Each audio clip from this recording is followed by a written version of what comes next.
millions of people felt as though they weren't represented at all by the establishment media.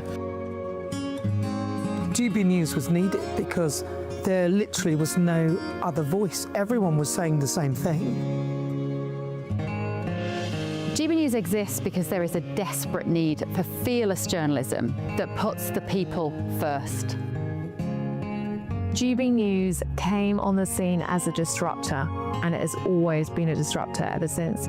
The mainstream is all about keeping the status quo as it is, ticking along quite nicely. They don't want to ask difficult questions. But journalism is journalism at the end of the day, and we're not here to serve any masters.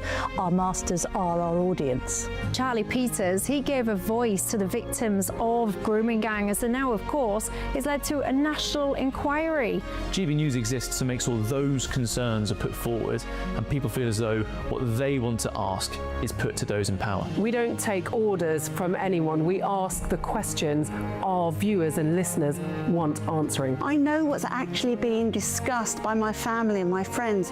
Us ordinary, hard-working British people have had enough. We've had enough. They're fed up with the same old establishment nonsense. Everything that we do is opening up conversations that others are afraid to go at. Why are you illegally bringing people into Britain? That is our job. Our job is to get to the truth. If it's important to you watching or listening at home, then it's important to us as well. That's what makes us the fearless champion of Britain.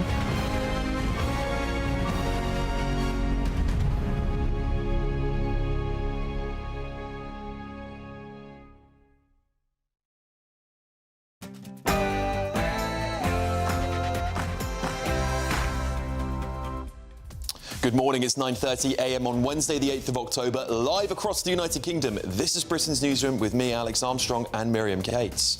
Now, Britain's most senior prosecutor has blamed Labour for the collapse of the China spies trial after the government repeatedly refused to describe Beijing as a national security threat. Conservative Party Chair Kevin Hollenrake told GB News the government is appeasing China. I think it's outrageous that we won't stand up to China and that we seem to think the only way to grow our economy is to cosy up to them. I think that's the wrong thing to do. And Labour Minister Emma Hardy defended the government's record, though she did not acknowledge that China is a threat. We consider that China is a challenge to us, and we have a different relationship with China. It is a large trading partner, and we know that because it's a country that we trade with. But will the rumbling scandal overshadow the Prime Minister's two-day trade deal trip to Mumbai? Biggest deal that we've struck since we left the EU, and I think it's the biggest deal that India has ever struck, so hugely important. I'll tell you how it all started. Prime Minister Modi and I at the G20 last November sat down and asked each other one-to-one, did we really want to press ahead with this? And if we did, would we knock the barriers out the way and get on with it? And 6 months later, we had the agreement, we signed it in July. And it provides huge opportunities. And the Conservative leader, Kemi Badenoch, is set to unveil her golden rule on the economy as the Tory conference in Manchester wraps up. She shrugged off rumours of a leadership challenge as she tells GB News' Christopher Hope her party is not to blame for the small boat crisis. Small boats were not caused by Tory policies. They're small boats in France, they're in Italy. There is a problem with global mass migration. And we'll be live from the Tory party conference where our very own Andrew Pearce will be interrogating all the politicians there.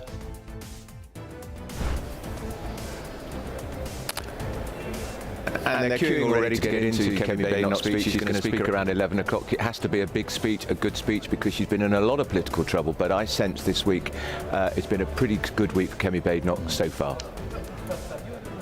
And GB News presenter Ben Leo takes to the streets of New York on the anniversary of October the 7th as pro-Palestine protests go ahead despite condemnation from leaders across the world.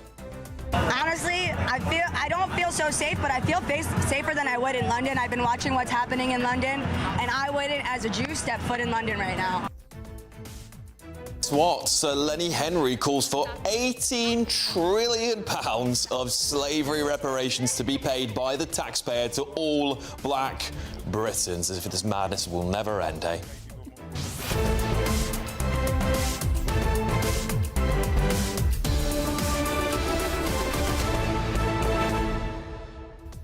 Alex, this Lenny Henry story is absolutely crazy. The idea that the taxpayer should pay reparations to everybody in Britain who is black, regardless of whether or not they have any ancestry from the Caribbean, people who may once have been slaves. Crazy. How far should we go back? Maybe we should charge the French for 1066 invasion. What about the Vikings? What about, maybe we should go to Norway. Or what about the Barbary slave trade? Do you know what annoys me the most, Miriam, is that there's the biggest slave trade is happening today on a scale that dwarfs anything of centuries past. And yet they want to focus on that. They want to focus on things in the past that none of us had any say in. It's ridiculous, isn't it? Just makes them look completely out of touch. But I think it's the Romans. They came over here, gave us central heating and roads. Honestly, what were they thinking? How dare they? What do you think? Should we be paying £18 trillion in reparations? gbnews.com/your say. Of course, we'll be digging into so much more today. Tory party conference. Kemi Badenoch is making her big leadership speech. Do you think she's going to do a good job? Will she be able to do better than Robert Jenrick? What do you think, Miriam? We'll see. Good news for her that the audience is filling up. We'll be crossing live to that and, of course, covering the Chinese spy scandal story as well. That's up next. But first of all, your 60-second news update with Sam Francis. We're not going to go there yet, actually, because I tell you what, I saw Robert Jenrick's speech the other day with a little puppet hat. I thought that was great. I just think he's got so much energy. He's like the Duracell bunny of Tory party conference. And I think when you see the passion he pours into that, I think many people will go, I think we might have made a mistake in not having Jenrick as party leader. He was everywhere at the conference. I've literally just come back from conference. I got the 5 a.m. train from Manchester, and he was everywhere doing lots of different panels, all sorts of different events, lots of packed auditoria where he was. But it was a really interesting event because on the one hand, it was quiet and gloomy in some ways, but still lots of interesting policy discussions and things like that. So who knows? Who knows indeed. Well, look, Britain's most senior prosecutor has blamed Labour for the collapse of the China spies trial after the government repeatedly refused to describe Beijing as a national security threat. But will that rumbling scandal overshadow the Prime Minister's 2-day trade deal trip to Mumbai? We're now joined by GB News political correspondent Olivia Utley. Olivia, give us the latest on this very developing story. Oh, unfortunately, Olivia's not available at the moment. But I'll tell you what, I think the government are in real trouble over this because, look, it's been a back and forth between the CPS and the Prime Minister. The Prime Minister's blamed the CPS. CPS are now blaming the government. Who do you think is to blame here, Miriam? Well, underlying it all, it seems to be a real reluctance on the part of the government to say that China is a threat or an enemy. That seems to be why the case has collapsed. But it really does underline this difficult position that the government is putting our country in because very clearly China is a threat. It's enough of a threat for us, for example, to have legislated to pull Huawei out of our telecoms network. So clearly there are some very serious security challenges. And yet, on the other hand, the government knows we have to trade with China. They're one of our biggest trading partners. There'd be huge economic consequences if China imposed, for example, more tariffs on us. So they are in a difficult position, but surely security has to come first. Yeah, you'd like to think so, wouldn't you? And Olivia are at least ready to join us there. Olivia, can you bring us up to speed on what's happening on this case?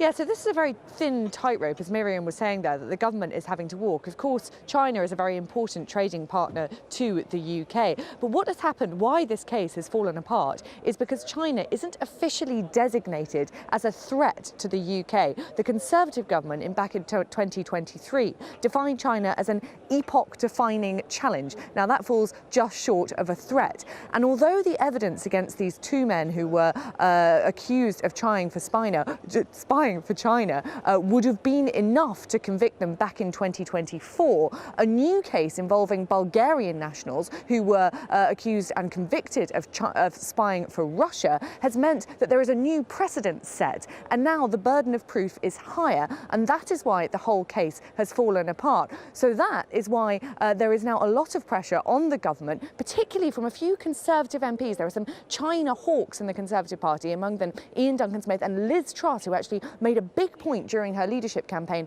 back in 2022 of saying that she would like to see China designated as a threat. There is a big pressure on that Labour government to designate China as a threat. Now, we spoke to Emma Hardy on GB News a little bit earlier today. She is the flooding minister representing the government, and she wanted to make it very clear. She was essentially throwing the ball back into the previous government's court, and she was saying that the reason why China is not designated as a threat is because that is the decision that the government came to back in 2023 2023 based on the evidence. Now, both governments are saying that this was based on sort of impartial evidence. That's why China is being designated as an epoch-defining challenge rather than a threat. But of course, there is a political element to this too. Neither the previous Conservative government nor this Labour government want to go quite that far, because although they are deeply worried about British security, they also want to maintain that close trading relationship with China. So Keir Starmer here is stuck between a rock and a hard place. And this conversation just is not going away at this point, because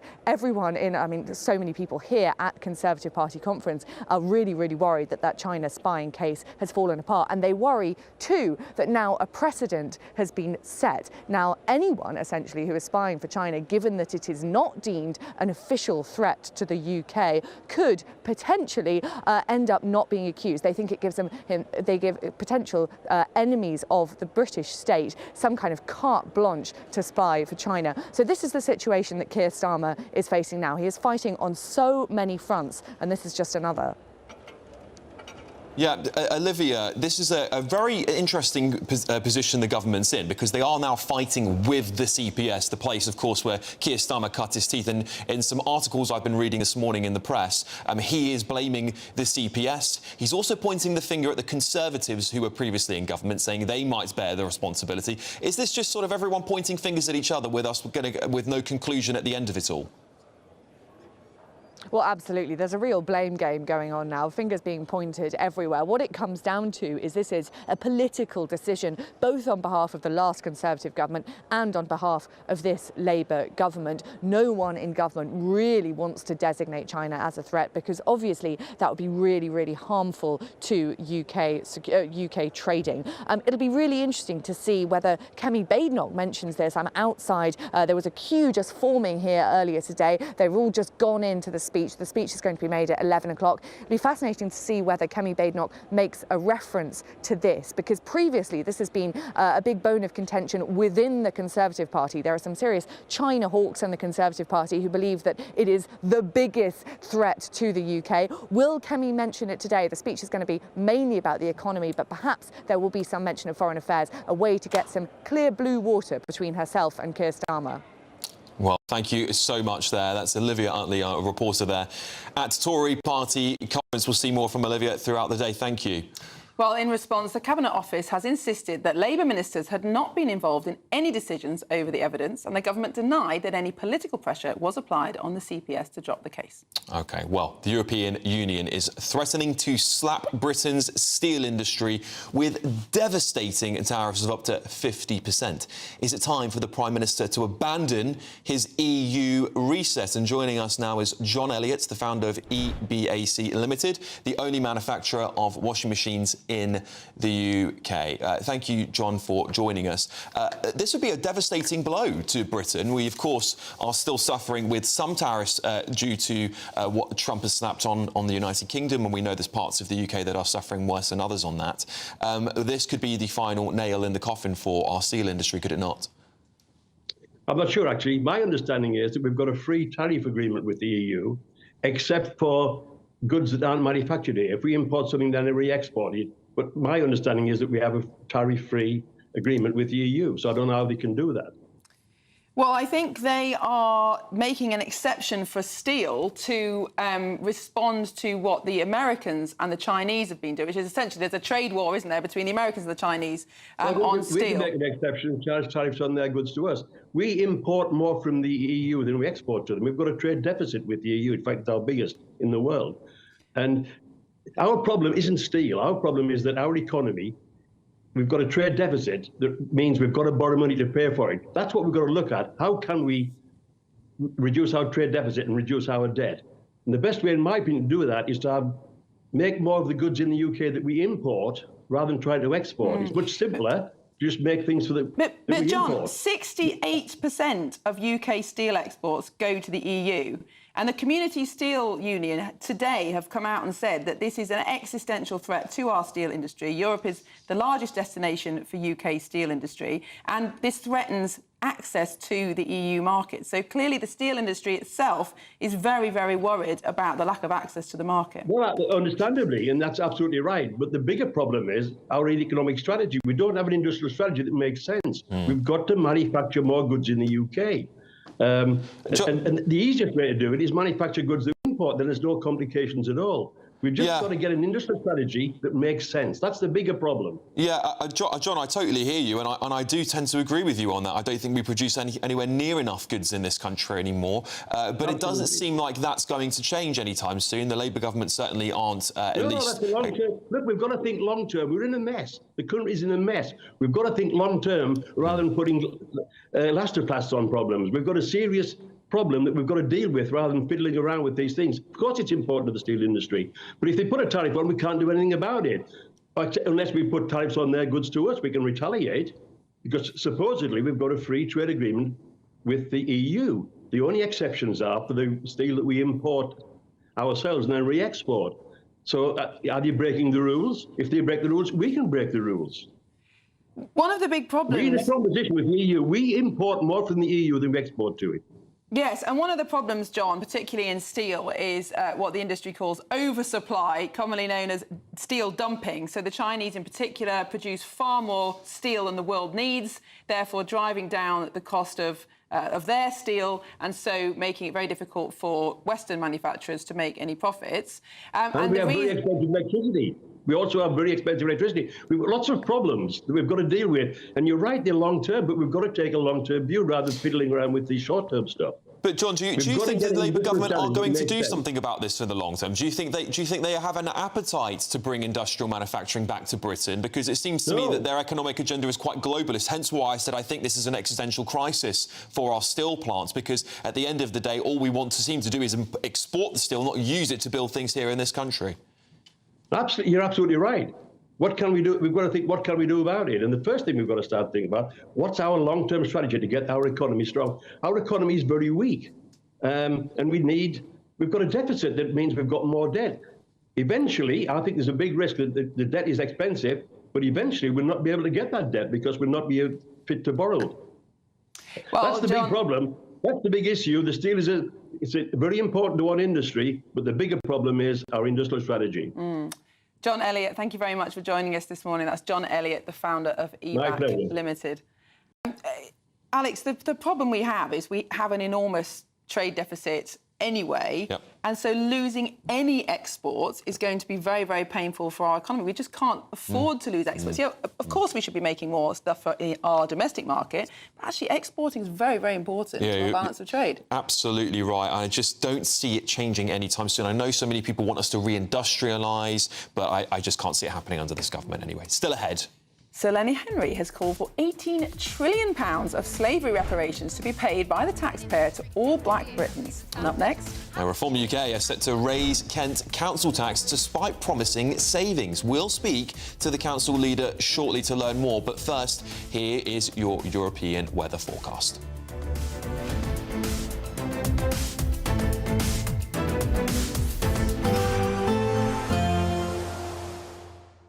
Can't wait to get in that sea. Lovely and warm. Just like the feeling of having great travel insurance. All Clear Travel Insurance sponsors GBNews Travel Destinations Forecast. There are a couple of watch points with the weather across southern Europe as we go through tomorrow. Heavy thundery rain around eastern Spain, and Storm Barbara affecting southeastern parts of Europe, pushing into western Turkey, could bring 100 to 150 millimetres of rain. Elsewhere, lots of dry weather, but like I said, across eastern Spain towards the Balearics, heavy thundery rain through the next few days could bring 200 millimetres or so in some places, which is around 3 times the October average. I'll see you again soon. Bye-bye. All Clear Travel Insurance sponsors GBNews Travel Destinations Forecast. In the GB Newsroom, we bring you the news as it happens. With our team of dedicated journalists across the UK. We're ready to keep you up to date with what's happening every half an hour, every single day. Bulletins here on GB News. The People's Channel. Britain's news channel. GB News Breakfast. Every day from 6 a.m. The cost of parking, it's increased by, wait for it, 500%. And they've done that overnight without consultation, right? Yeah. So it now costs £4.85 an hour, right? And what's that going to do? It's going to stop people visiting. And it's not easy to get around York, I have to say. You know, one road in, one road out type thing, congestion around the place. Yes, there's car parking spaces, but goodness me, I mean, this is obviously very, very controversial. These are the sort of taxes, indirect taxes that come on all of us. It's now going to cost us so much money just to get there, just to see there. Tell us more. That's right, Eamon, and the City of York Council have introduced this to try and reduce congestion, to try and get more people on buses, more people cycling to go shopping. But of course, that infrastructure hasn't been put in place. There's not been extra buses put on. There's not been extra bike racks for people to park. And certainly when you're doing a shop, a lot of the shops here are greengrocers, butchers. How are you going to carry all that on a bike? I'd like to introduce you to Karen now. She's just come to pay for parking, expecting that it was going to be 80p. How do you feel when you've just seen this price rise today? I am really annoyed. I've come out with enough money to pay basically for 2 hours. I'm having my hair done, which then, knowing now that this is, say, triple what it would have been, then my online payment isn't working. So I'm effectively not able to pay, which is really, really, really annoying. GB News, the People's Channel. Britain was once the envy of the world, but look around. A nation that no longer knows what it is or where it's going. A country that's broken. How do we fix Britain? How do we bring it back? Friday night with Matt Goodwin at 8 p.m, only on GB News. At GB News, we love to hear from you, our loyal community. So drop us a line at gbnews.com/yoursay. There you can talk to each other and also to the presenters live on air. gbnews.com/yoursay, because GB News is your channel, Britain's news channel.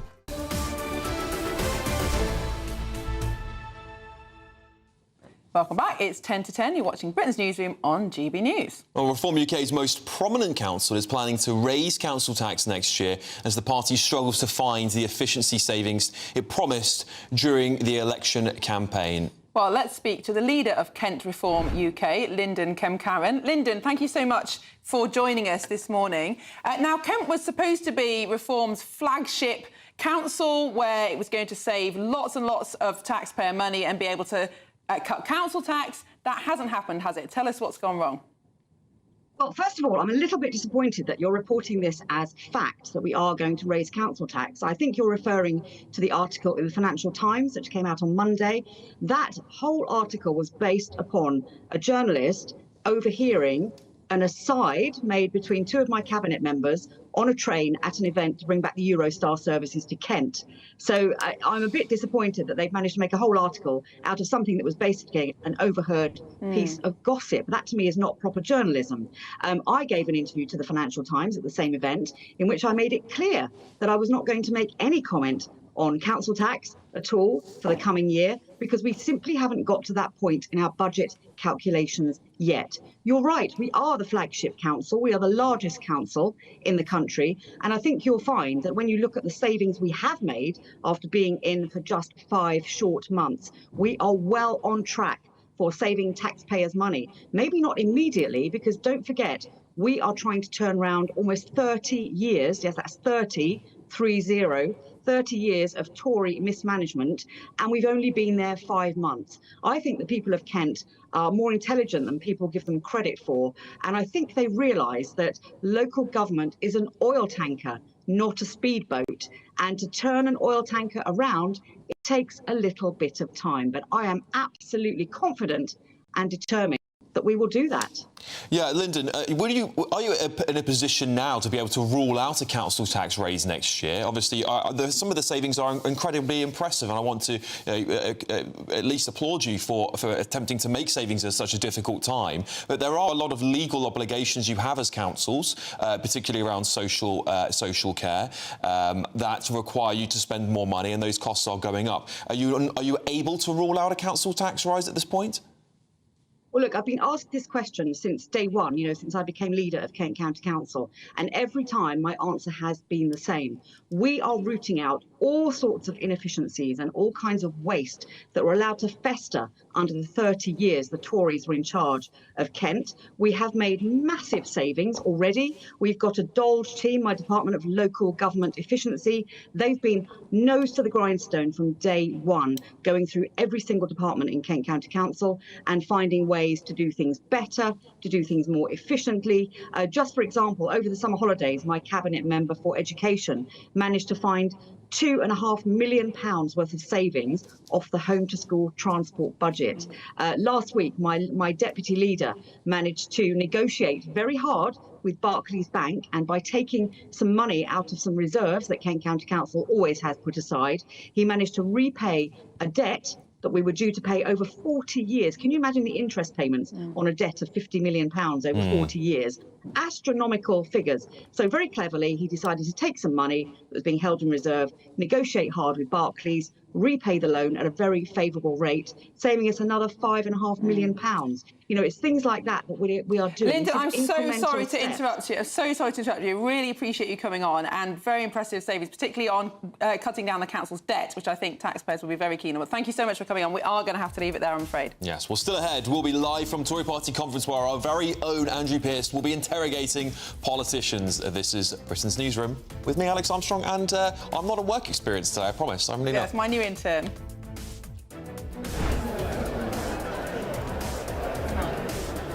Well, it's all eyes now on Kemi Badenoch. This is her first keynote speech as leader of the Tory party to the Tory party conference. She spoke on Sunday, but it was a rather brief affair. This is her set-piece speech where she's going to set out the party's plans on tax and spend. They're going to make it all about the economy stupid. And we're now going to go to the weather.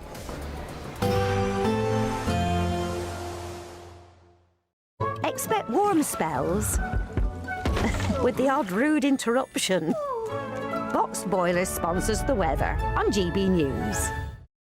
Good morning. This is your latest GB News weather update from the Met Office. There will be a bit of rain for some of us through today, but actually across some central parts of the UK, there's a slice of dry, bright weather, and in these areas it's going to stay largely fine through the day. Further north and across the far south, a different story. More cloud in the south and some drizzly outbreaks of rain. Further north, quite a bit cloudier and blustery at times with outbreaks of rain, particularly towards the northwest of Scotland.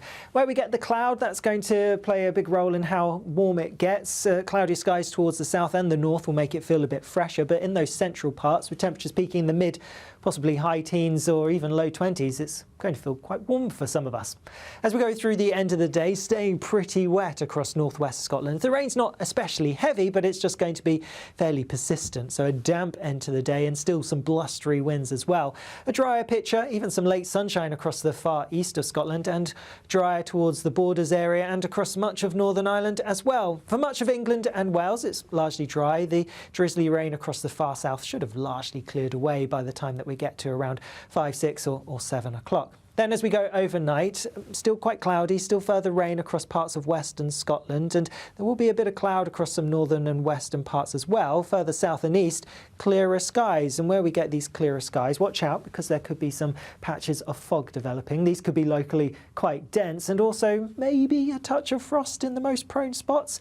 We could see things being a bit chilly, a bit fresh first thing on Thursday morning. Otherwise, as we go through Thursday itself, bit of a north-south split, cloudier towards the north, still some outbreaks of rain across southern Scotland in particular, a few spots of rain for parts of Northern Ireland, maybe northwest England as well, but elsewhere towards the south and also the far north of Scotland, it is going to be largely fine with some decent sunshine. So sunnier than today for quite a few places towards the far north and south, and feeling warmer with that as well.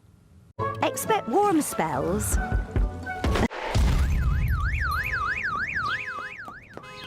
Crash Law 24 sponsors GB News Traffic and Travel Report. Good morning, this is the latest AI travel news from GBNews.com.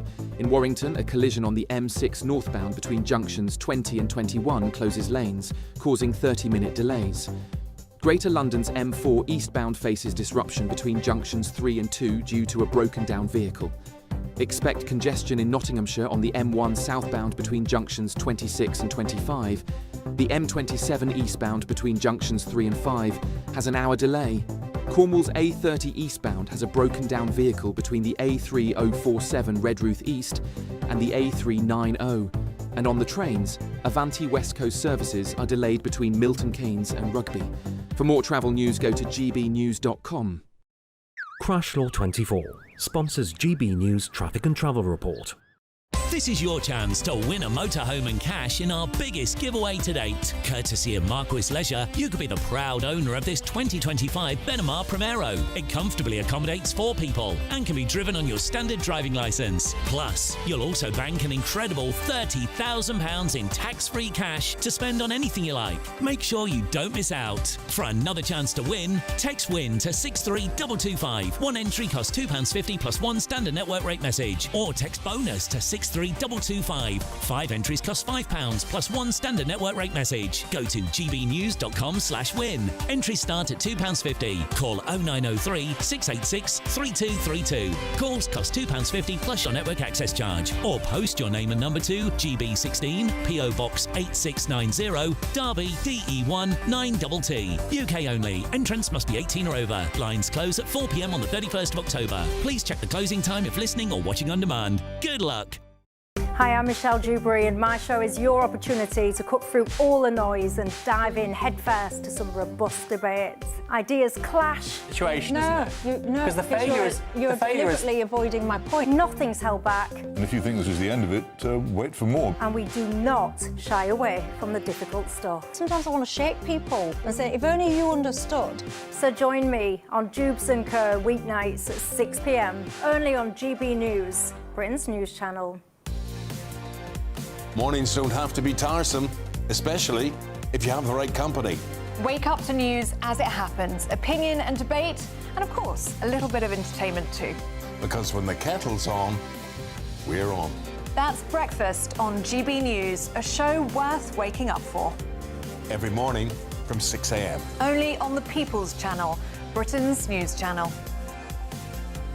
We'll spread the news, you spread the word.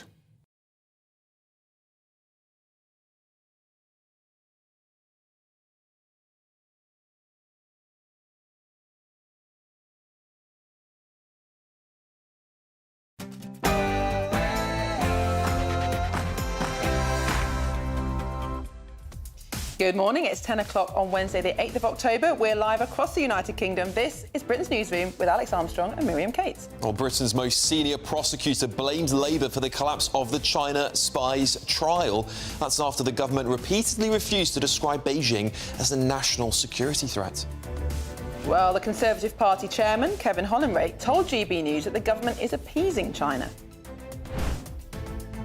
I think it's outrageous that we won't stand up to China and that we seem to think the only way to grow our economy is to cosy up to them. I think that's a wrong thing to do.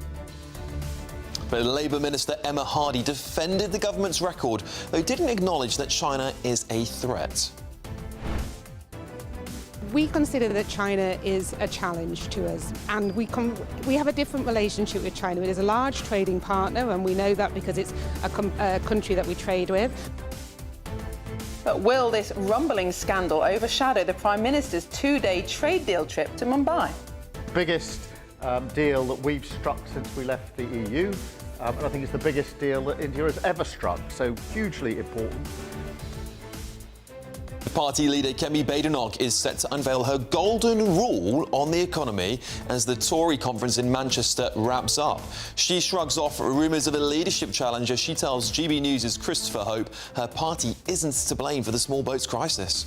Small boats were not caused by Tory policies. They're small boats in France. They're in Italy. There is a problem with global mass migration. Well, we'll be going live to the Conservative Party conference where our very own Andrew Pearce will be interrogating the politicians. And of course, it's all about Kemi Badenoch's keynote speech today. It's going to be all about the economy, tax and spend, as the Tories try to regain their reputation for being safe custodians of our economy. And our very own Ben Leo takes to the streets of New York on the anniversary of October 7th as pro-Palestine protesters go ahead, despite condemnation from leaders across the world. Honestly, I don't feel so safe, but I feel safer than I would in London. I've been watching what's happening in London, and I wouldn't, as a Jew, step foot in London right now. And Sir Lenny Henry calls for £18 trillion of slavery reparations to be paid by the taxpayer to all black Britons.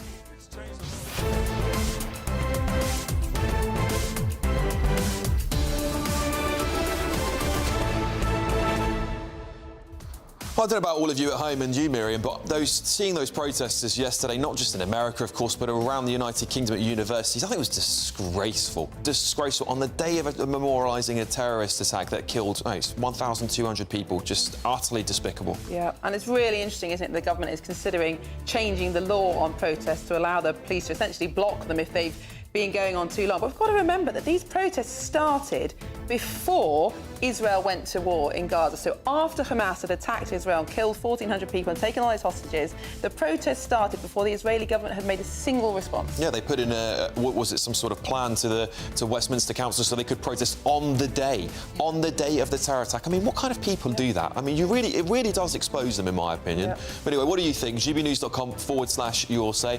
Before we get started, here's your news with Stan Francis.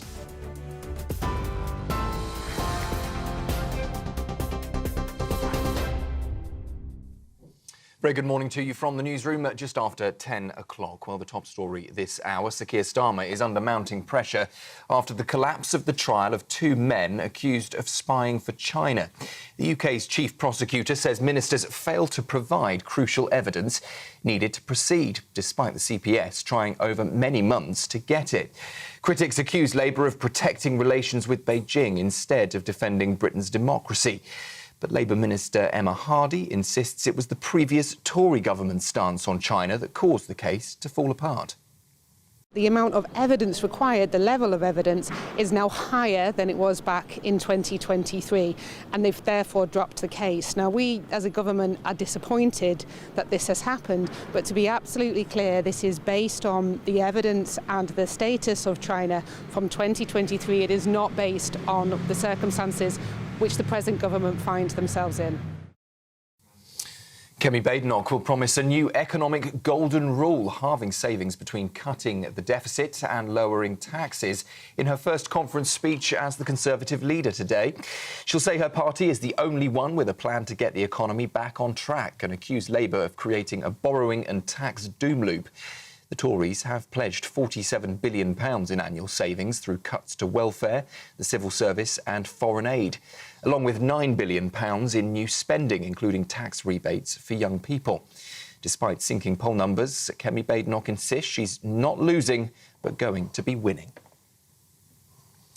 Donald Trump's son-in-law, Jared Kushner, and envoy Steve Witkoff are joining peace talks in Egypt today as negotiators there push for a Gaza ceasefire deal. The US president says there is a real possibility for peace in the Middle East. But Israel's Prime Minister Benjamin Netanyahu says the country remains in fateful days of decision, vowing to continue pursuing Hamas until its regime is eliminated. UN officials, meanwhile, are urging both sides to seize what they call a historic opportunity amid growing civilian losses in Gaza. Here, Britain's biggest ever environmental lawsuit has landed in the High Court. Nearly 4,000 people suing food firms and Welsh Water, accusing them of polluting the Wye, Lug and Usk rivers. They're accusing the companies of causing extensive and widespread pollution, which they say has harmed wildlife, local businesses and even people's health. Claimants want compensation and a full clean-up, blaming chicken waste and sewage for turning once clear waters murky and dead. Avara Foods, Freeman's and Newent and Welsh Water all deny wrongdoing, insisting they're already investing millions to improve water quality. And the number of people who died while homeless in the UK hit a record high last year. 1,611 deaths in 2024. That is up 9% on the previous year. The Museum of Homelessness says most deaths were linked to suicide or drugs, with new synthetic substances becoming increasingly deadly. Among those who died were 11 children, a figure the government says is likely even higher. Homelessness Minister Alison McGovern says the figures are heartbreaking and that every life lost is a failure that cannot be tolerated. Charities, meanwhile, claim the deaths reveal a worsening housing crisis, with rising poverty, record temporary accommodation and too few long-term solutions. Those are the headlines for now. I'll be back with you shortly. Now, though, it's over to Alex and Miriam. Tune into GB News Radio wherever you are. Online, on DAB digital radio, on TuneIn, on Radio Player and on your smart speaker. Just say, play GB News.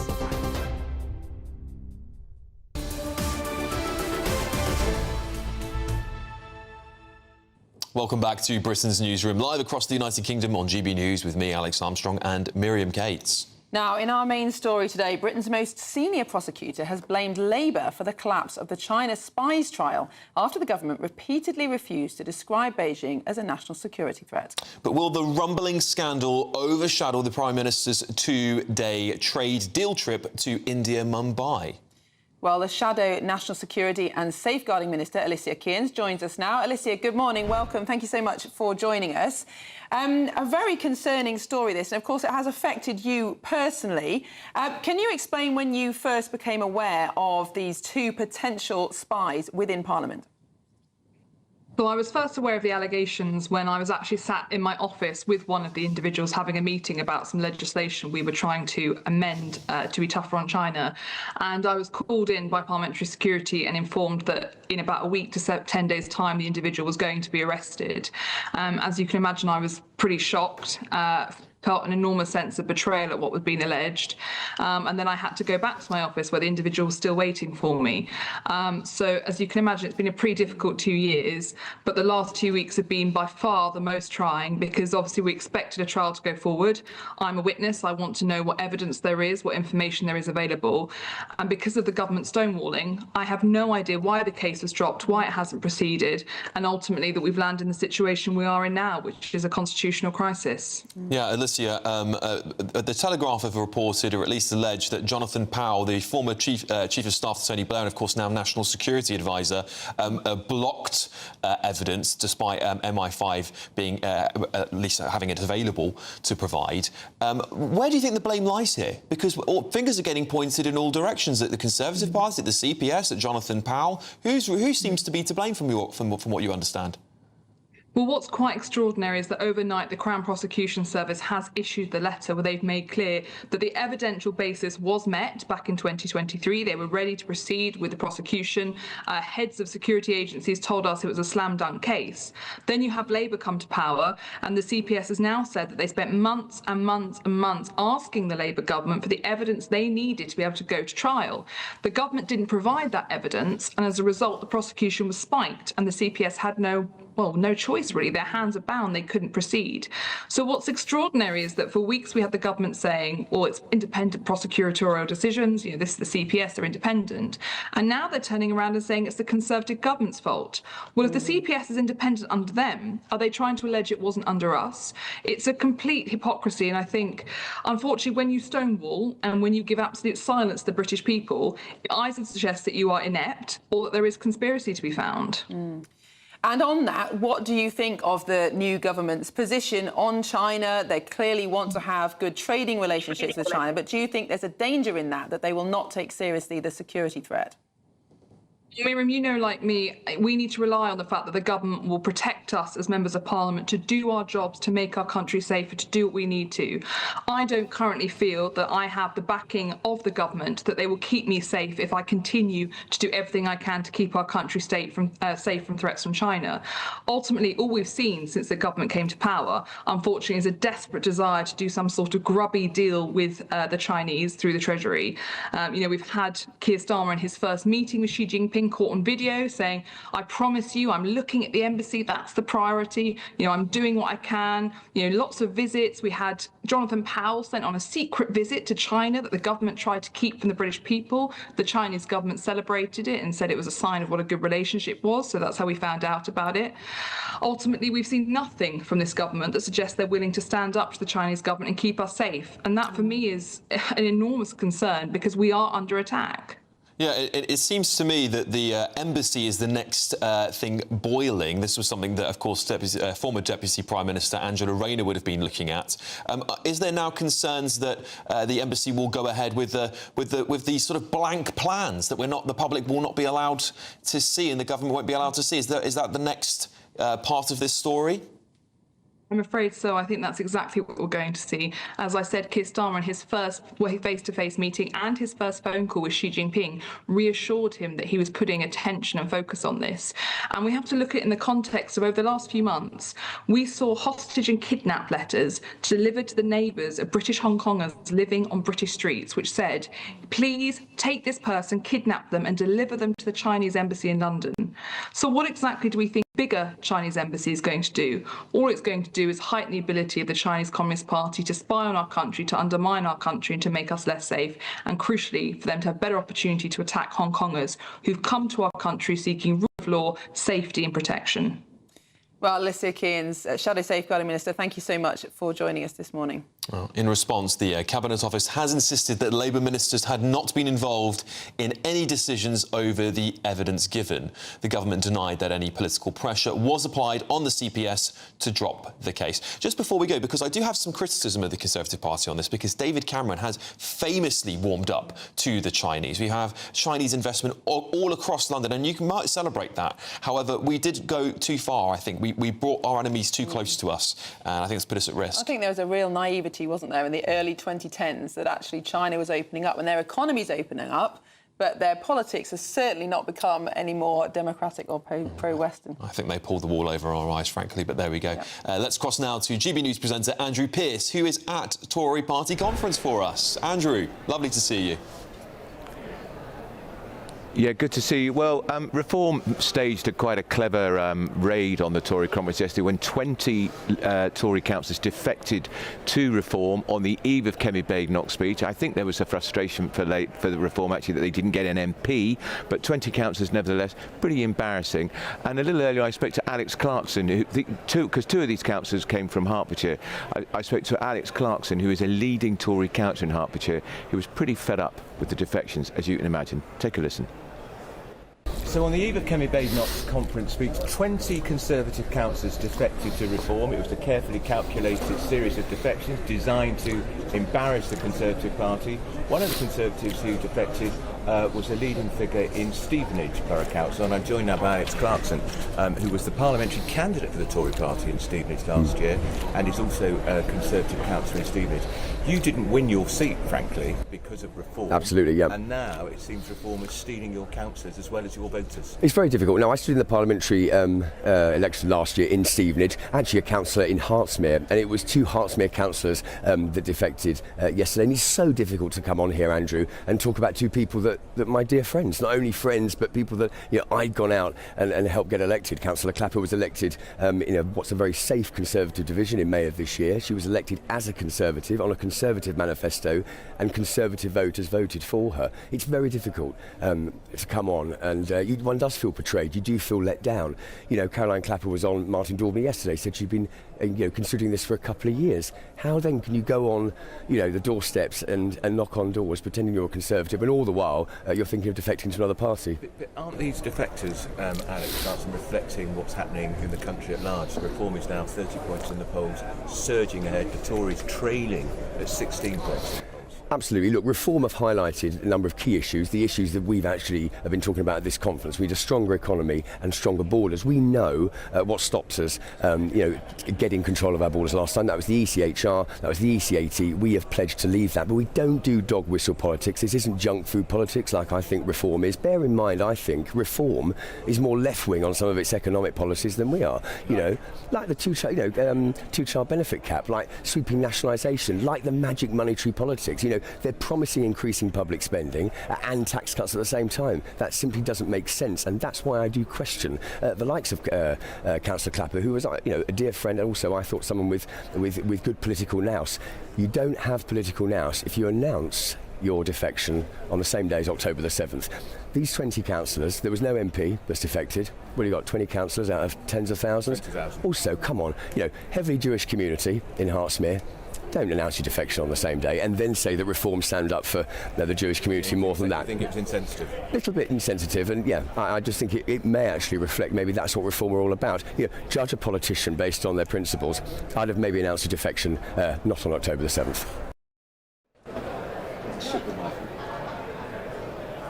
So that was Alex Clarkson, a Hertfordshire councillor, Tory councillor, on why he thinks people shouldn't be defecting. A little later here at the Tory conference, I'm going to be speaking to a Tory MP who Reform would love to get to cross the floor. He's called Andrew Rosendale. He's the MP for Romford. Is he interested? Is he going to stay with the Tories?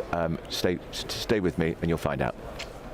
Thank you, Andrew. I hope you're enjoying the last day of the conference. Well, we're now joined in the studio by broadcaster and journalist Mike Parry and former Labour MP Stephen Pound. Mike, do you think that the Tories need to make up their minds what they're saying about Reform? Because on the one hand, they're saying, that they are too left-wing and that all their policies are going to be terrible. On the other hand, they're saying they've got no policies. Which is it?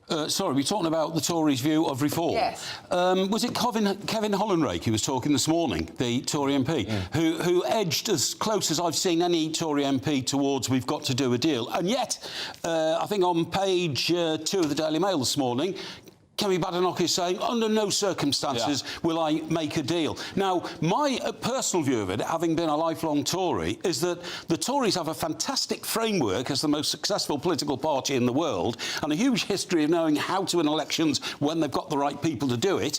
And Reform might have the right people who can do it. Why don't they get together and do it? Yeah, it's interesting though, Mike, because when you listen to Tory party members, Reform party members, they're getting more and more resistant to the idea of the Conservatives coming into their party because they see them as the party that failed them. Yeah, well, they keep saying, don't they, we can't be a lifeboat for disaffected Tories coming over. But, I have been to the Commons a couple of times in the last month or two and had lunch with some Tory MPs who won't commit themselves one way or the other and are still earnestly waiting for the revival. Now, if I can just point out, my very good friend, Lord Danny Finkelstein, a column in the Times this morning, I don't know if you had time to read it or see it, but he says that polling at the current Tory party conference, late-night polling for the last 3 nights, shows things could be turning. Voters still angry at the Tories, but that anger is subsiding. A year ago, 21% said they'll never vote for them again. That's down to 12%. Well, Mike, can I just throw in one thing? You're good friends with Danny Finkelstein. Back in 1981, he stood against me for the presidency of the Students' Union at the London School of Economics. His campaign was think, vote for Danny. Who won? I won by a landslide. Hang on a second. Yeah, but hang on. Which college are we talking about? London School of Economics. A hive of lefties. Rubbish. I was the first Labour General Secretary. It was SDP. But look, the interesting thing here is that what we're talking about, there was a reform. When reform was UKIP, they did have a pact, which is why it gave Boris that great land. Absolutely. But I have to 2019. say, there's a little group within the Tory Whip's office on defection watch. They're actually keeping an eye on who's going to go. And I have to say, when Kemi Badenoch, who seems to have a tin ear on the case, actually refers to these defecting councillors as getting rid of baggage. Now, I'm sorry, if I was a Tory councillor and I knew that I'd been referred to in a block of people as baggage, I would be damned insulted by that. I certainly agree with gentlemen. We have to go, unfortunately, but I think Kemi Badenoch keeps on shooting herself in the foot. She keeps shooting the party in the foot. I do think she'll be gone next year, but there we go. Still ahead. Sir Lenny Henry has called for £18 trillion of slavery reparations to be paid by the taxpayer to all black Britons. And up next, could Britain's best-loved dish of fish and chips be in peril? That's as experts warn against overfishing. GB News is out and about to find out more. We'll see you very shortly.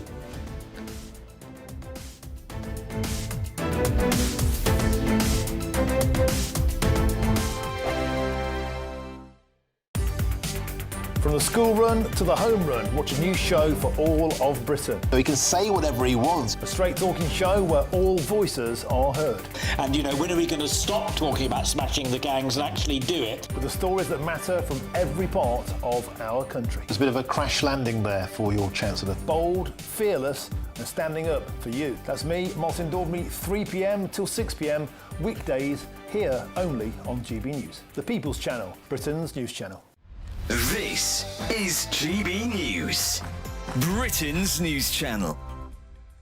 For anybody who doesn't know, Huntington's is a rare neurological disorder. It affects the body, mind, and the whole system through a faulty gene passed down through families. And it just causes absolute havoc. And, you know, it affects everything, every part of you, and it's in the most horrendous way. And the knock-on effect of all the families it affects is enormous. It really is. So. Well, as we heard there from the professor, he says this changes everything. Is that how you see this, as a major breakthrough? Absolutely. I mean, this is what we've been hoping for, but, you know, we're a pretty realistic bunch as well, but we, you know, just, yeah, I still can't believe it, to be perfectly honest. I keep pinching myself and thinking, oh my God, you know, is this actually happening? Because that's how much it means, you know, it really does. We'll try and do our bit for charities and, you know, raise the funds for UCL so they can do these amazing trials and get involved as much as we can, but still. I mean, it's not as straightforward as having an injection or taking a pill. I mean, I've read that it involves an 18-hour operation during which this particular drug is actually injected into the brain and starts to affect the DNA. 18 hours of brain surgery. I'd take 180 hours of brain surgery over the horrors that lie ahead with Huntington's disease. So, yeah, you know, to some people it might sound pretty grueling, but actually it's just the most exciting thought, having the opportunity given to us to be in this position, to go to surgery and, you know, make a real difference. GB News, the People's Channel. Westminster's full of talk, but out here, it's the real world. Am I allowed to talk now? No, that's it. This is where it matters, real people and real lives. That's what politics is all about. The fact has Trump made a good start? No. Straight answers, no spin, and just a couple of pints. How many fingers have I got up? About 10. So join me for Lee Anderson's Real World every Friday at 7 p.m, only on GB News. The People's Channel, Britain's news channel.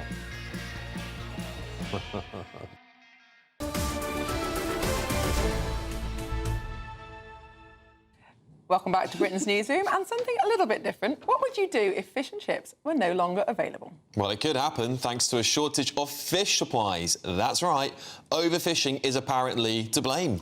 Well, we're joined by GB News reporter Anna Riley, who has more.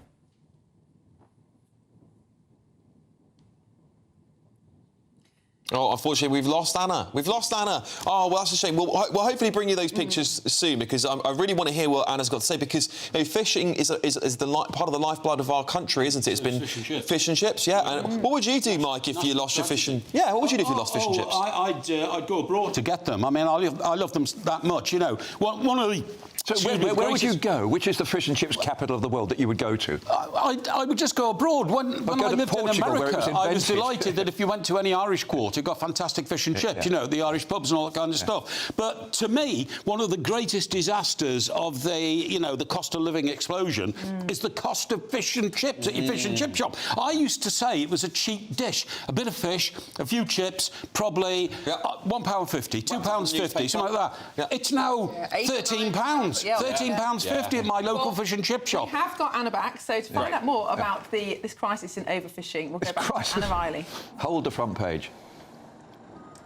Anna. Good morning. Yes, we're here on Whitby Harbour in North Yorkshire, and we're here today because Oceana UK have released that report. They say that there's overfishing in our waters and that they're calling on the government to increase the quotas. This is something that fishermen, though, disagree with. I'm joined by fifth-generation fisherman Richard Brewer. Richard, what do you make to this report today and those calls for more quotas to be put in place because of overfishing? overfishing? Well, totally dismayed by it. They want to impose more and more hardship on the beleaguered fishing industry.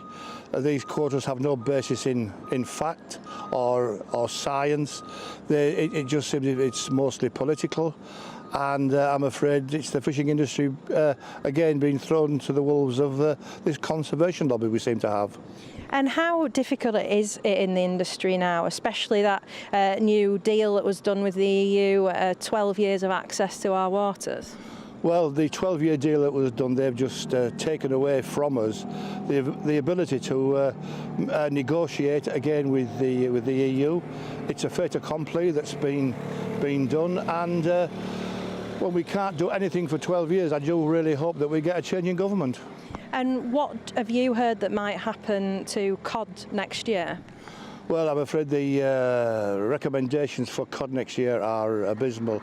They want a zero TAC, that's no catch at all in the northern North Sea and the southern North Sea. It's going to be a really devastating blow for the fishing industry. What would you like to see for the industry? Well, we'd like to see more scientific advice, more scientific evidence, and we certainly want to work with the scientists into creating a better and a more sustainable future. Thank you so much, Richard. Thank you for joining us. So that's Richard's take there on that Oceana UK report released today. Well, Anna Riley, thank you very much for that report. And let's go back to our panel in the studio. We've got Stephen Pound and Mike Parry. On the subject of chips. Well, we could do, or we switch to a different story, also related to our relationship with the EU, which is steel. Story exactly that British steel is facing even steeper tariffs on the EU. What do you make of that? Well, I mean, in many ways, as I may have said on a few occasions in the past, it was a folly for us to leave the European Union in the first place. But you know that's happened, and I'm a Democrat, and I will suck it up. However, what happens now is 80% of our steel produced actually is sold to the European Union. But what I can't understand is that at the moment, every time we build a Type 23 frigate, which is not that often, but when we do, we tend to import the steel from Sweden or South Korea. Well, that's because we don't build quality steel in this country, because your government have shut down all the steel furnaces, and the steel isn't strong enough to build a British warship, and that's a disgrace, and it should be addressed. I totally agree. I mean, this net zero drive, not just, of course, under this government, but the previous government, Boris Johnson's even come out and said, oh, I made a mistake doing that. Exactly. It's nuts, isn't it? We've killed our own industries. We're going to be completely reliant. How has that affected the steel industry? The idea that Port Talbot and Scunthorpe are actually talking about transitioning, actually, but at the moment they're still in production at the present time. Oh, but Stephen, they produce soft steel. Port Talbot now produces soft steel because the blast furnaces are for heavy steel, and Port Talbot is now an airy-fairy steel I don't know if there's anybody in this panel who knows a great deal about Sheffield and the steel industry in Sheffield, but we produce the finest, highest quality steel anywhere. Of course we did. If we can do it then, why can't we do it now? You need different grades of steel for different purposes, and the electric arc furnaces that the government want us to You do know about this. Exactly.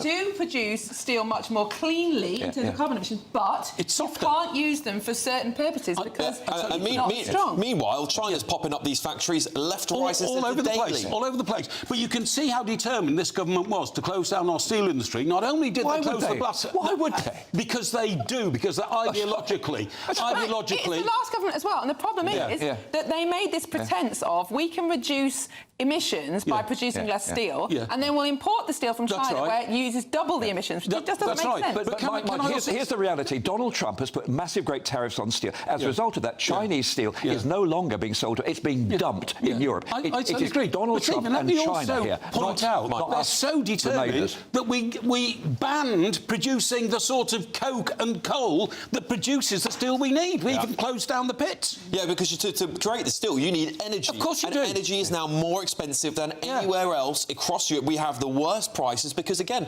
all this net zero drive is destroying the country. I think the Prime Minister is going to be in a really difficult position when it comes to energy and looking at... Well, he already is. He already is. Alex, listen, it's 6 times the cost of what it costs in America. All these American firms were told, oh, they're all going to come to the UK and set up all these great AI developments. Why would they do that if the electricity here is 6 times what it costs in America? That's going to kill the AI industry in this country. Well, the sooner we go to solar, wind power, and that, the better. But Stephen, isn't that the problem? It's this drive to net zero. It's this pretence that renewables can give us the equivalent amount of energy at equivalent price that has got us into this mess. And the problem with steel is, I think some people in Whitehall think it's a dirty old industry, a bit like coal. And of course, nobody wants to go down the mines again. That's true. Yeah. But steel is not a dirty old industry. It's the industry of the future.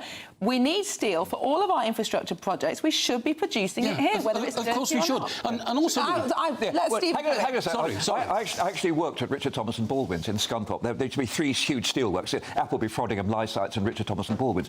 Believe you me, it's a pretty filthy job at the best. Keegan worked there. But there was a real pride in producing that high-quality steel, and we produced a lot of it. Now, what I genuinely can't understand this, and I know politicians always pretend to know everything about everything, but how come we could produce high-quality tensile steel 15, 20 years ago, and we can't now? It cannot be about the transition to electric. We can. They do in Stocksbridge, but the problem is energy prices, lack of investment, and Chinese dumping, and overseas competition, foreign competition. Exactly. But also, people. So why don't we buy British? We don't have to buy because we can't produce steel at a decent price in this country because we've been outdone by international competition. It's got to be cheaper to buy domestic steel than Chinese or South Korean. I think it's very easy for us to blame the current Labour government because they are ideologically, of course, very, very pro-net zero. But as I said, Theresa May started net zero.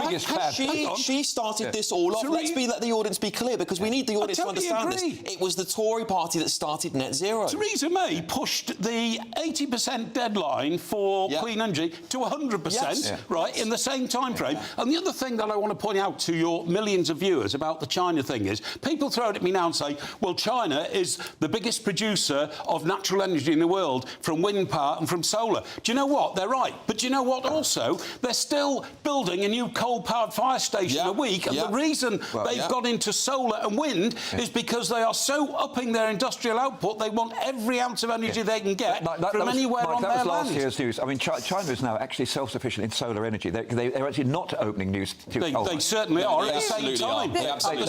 They were. No, they still are at the same time. Let's go back to fish and chips. This problem goes back to 2001 when we let the Chinese into the World Trade Organization. The belief was that if they were allowed to join our wonderful capitalist system, they would play by the become rules. liberal and democratic. It hasn't happened, has it? Well, indeed it has. I mean, talk about the Trump of hope over experience. I mean, the idea that China is going to suddenly change, this rapacious global imperialist force that actually believes that China should dominate the world, it's on the way to do it. They'd come into the World Trade Organization and suddenly start behaving like gentlemen and ladies. It's fallacious. Look, I don't know how you deal with China, but what I do know, the one thing you do with China is you actually try to produce your own steel, your own standards here, so that we don't have. But we've explained why we can't. The minute we start because buying politicians have let us goods, down. No, sorry, James, we have to leave it there. But I think we had the wool pulled over our eyes by China and so many others, including Russia as well, that we welcomed in, and they've pulled the wool over our eyes too. Lessons learned, hopefully there. Well, anyway, here's your 60-second news update with Sam Francis.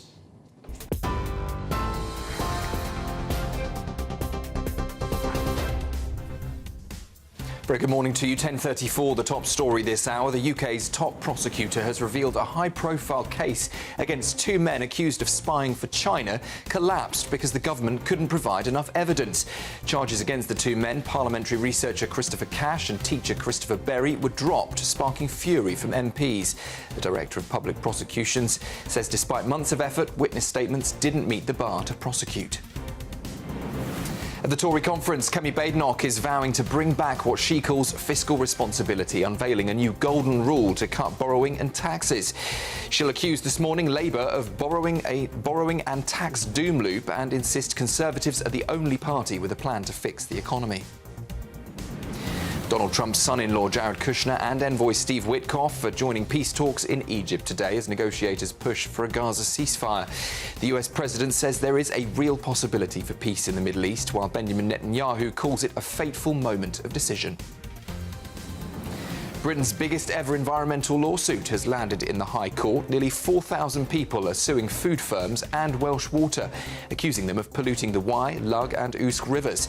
Residents say chicken waste and sewage have turned once clear waters murky and dead. And more than 1,600 people have died while homeless in the UK last year, the highest ever recorded. The Museum of Homelessness says most deaths were linked to drugs or suicide, calling it a national failure. The government says it is accelerating efforts to tackle the root causes. Those are the headlines. I'll be back with you shortly. Tune into GB News Radio wherever you are, online, on DAB digital radio, on TuneIn, on Radio Player, and on your smart speaker. Just say, play GB News.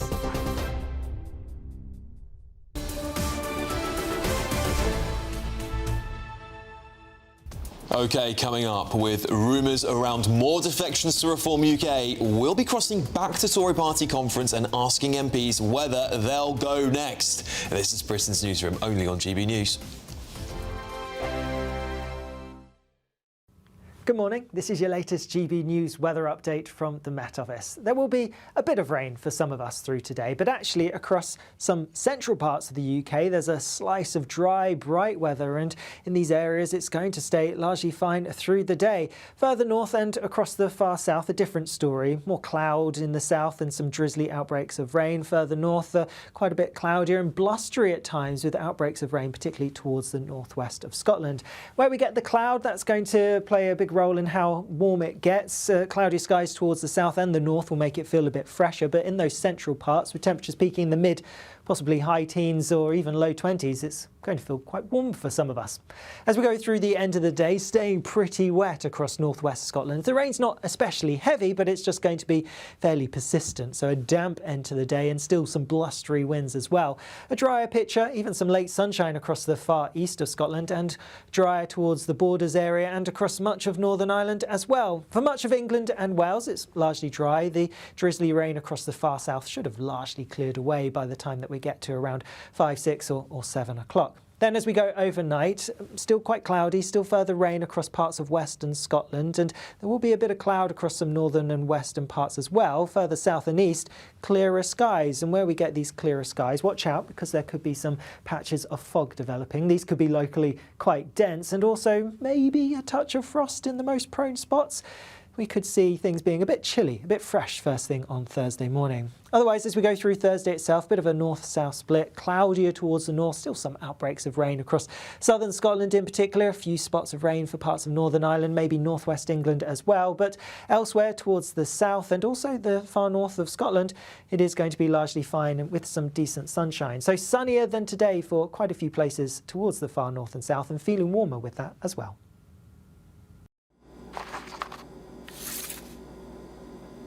Crash Law 24 sponsors GB News Traffic and Travel Report.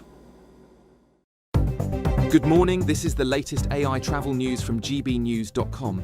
Road users face disruptions on the A82 at Speen Bridge, closed due to a collision. An alternative route is suggested. Motorists in Greater London should prepare for delays on the M4 eastbound due to a broken down vehicle between Junction 3 and Junction 2. One lane is closed, causing delays of up to 1.5 hours. Southbound travellers on the A23 in West Sussex face congestion between the A230 and the A281 due to a broken down vehicle, adding around 20 minutes to journeys. And on the trains, expect Avanti West Coast delays between Milton Keynes and Rugby. For more travel news, go to gbnews.com. Crash Law 24 sponsors GB News Traffic and Travel Report.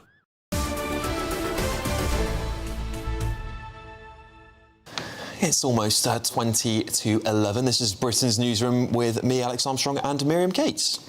Well, very soon, the Conservative leader, Kemi Badenoch, will pledge to cut government spending to restore her party's economic credibility. In her speech today, she will promise to commit half of spending cuts profits towards reducing borrowing and pledge to scrap debt-trapping art degrees. Well, let's speak to journalist and host of the Pensions Monkey podcast, Tom McPhail. Tom, thank you very much for joining us this morning. The Conservatives are very keen to regain their reputation for financial prudence, and one of the things Kemi Badenoch is promising is to cut the national debt. Do you think she's wise to do that? Yeah, absolutely. I think of all the major political parties, the Conservatives are the only ones who seem to have grasped the imperative of getting the public finances back in order. And I think whilst you can see some cultural overlap between, say, the Conservatives and Reform, and you were talking just before the break about some possible defections to Reform, so I understand that. But if you don't get the economy right, nothing else works. And that fundamental need to have people and businesses trading and generating profits and paying taxes and getting the state so that it's not getting in the way of those activities, if you don't get that right, Nothing else works. You can't pay for the pensions, you can't pay for the NHS, you can't pay for social care. We've got an ageing society, so getting this right now is absolutely vital. And the Conservatives appear to be the only party that have grasped this necessity, so I'm really encouraged to hear what we're going to hear in Kemi's speech later on today about reducing the size of the state, cutting taxes, getting the economy working again. Yes, and Tom, of course, we talk about pensions quite a lot on this channel. There's a lot of concern by many that the state pension will have to go, the triple lock on pensions will have to go in order to cut this massive ballooning state cost to the taxpayer. Of course, do you think the Tories are a party that would ever commit to that? Oh, it's a really good question. Look, the triple lock has played a vital role in improving people's retirement prosperity, and I think it's been very effective at raising the state pension progressively over the last 10 years. And the Conservative Party and the Liberal Democrats, to be fair, because they were part of it, deserve credit for having done that. However, it has also become an albatross around the neck of British politics because no party can find a way to move away from it. And we all know that in the long term, the triple lock is not financially sustainable. By its very definition, its nature, it will always absorb more and more money. So I think the challenge for the Conservatives, as for other political parties, is to work out how to reset the state pension and the way that it is indexed such that it is adequate, fair and sustainable for the long term. And there's some really important work to be done there. I understand politicians in the short term saying, well, I don't want to step away from the triple lock because voters rightly have been very appreciative of what it's done for them. We need to find a way beyond that, though. But, Tom, there is one set of voters who absolutely doesn't appreciate increased spending on pensions, and that's young voters, hardly any of whom vote for the Conservatives. And I've been at a Conservative Party conference. There were some young people there very frustrated that the party won't talk about things like how to make sure that young people can buy houses, get a good start in life, whilst also they are contributing to a massive state pension that they probably will never get, let's be honest. How can the Conservatives try and establish a more generational fairness about their policies? Well, there's a lot in that question. So one thing is we heard Mel Stride talking about a first job bonus to try and help young people get on the housing ladder. I think another part of it is we need to build more houses, and in order to do that we need to reform regulation and planning and make it easier and more effective for property development companies to build the houses that young people need. And ultimately, if we don't increase the supply, we're not going to solve that problem. On the pensions, we want a state pension that is not just fair and adequate, but is also sustainable. So it's a question of, okay, how can we come up with a formula that reassures young people that there will be a state pension still there in 30, 40, 50 years' time? And alongside that, how can we ensure that they can save adequately in their own private pensions? Personally, I would like to see much higher mandatory employer contributions into private pensions. I'd look to reset the balance between public sector and private sector pensions because there's this egregious discrepancy there where public sector pensions are several times more generous than is the case in the private sector, and that needs resetting as well. And I think all of those things will help create an offer for young people that will help them see that if they want a prosperous economy in the long term, the Conservative Party is the one that will deliver that for them. Well, Tom, obviously, our debt is at 95.8% of GDP, £2.7 trillion we're talking about. Is there anything realistically that a government can do to really tackle that? It took the Tories 10 years to have minor savings on government borrowing and debt. All it takes is one more pandemic or a water breakout, and that all goes out the window anyway. Is it really a realistic prospect to be tackling government debt? I know it sounds a bit, misery, but honestly, is it really something we should bother doing at this point? Is it really worth it? Of course it is. Of course it is. And, we can do it, but there are some hard yards to be covered to get there. So it's clear that the welfare spending bill has ballooned out of proportion. It's not effective. It's not well targeted. There's definitely money to be saved there. We've seen a lot of high volume, low value immigration come into this country in recent years. Partly the fault of the Tories, let's be honest here. That needs resetting. But most of all, if we can get economic growth going again, if we can reduce taxation and planning and regulation and the things that get in the way of businesses trading and generating profits, then we'll start moving upwards Yes. again. That's the path to prosperity. Tom, thank you so much for joining us. I think, yes, we need growth. We need growth before anything else can happen in this country, but I don't see how we're going to get this debt down. I really Well, don't. let's see what Kemi Badenoch has to say in her speech. Coming up next, Sir Lenny Henry has called for £18 trillion. That would really solve the national debt, wouldn't it, of slavery reparations to be paid by the taxpayer to all black Britons. Right, next up, it's your European weather. We will see you shortly.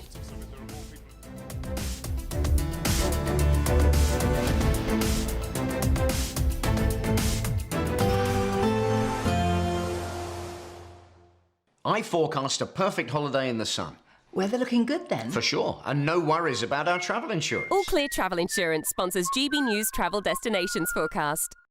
There are a couple of watch points with the weather across southern Europe as we go through tomorrow. Heavy thundery rain around eastern Spain, and Storm Barbara affecting southeastern parts of Europe, pushing into western Turkey, could bring 100 to 150 millimetres of rain. Elsewhere, lots of dry weather, but like I said, across eastern Spain towards the Balearics, heavy thundery rain through the next few days could bring 200 millimetres or so in some places, which is around 3 times the October average. I'll see you again soon. Bye-bye.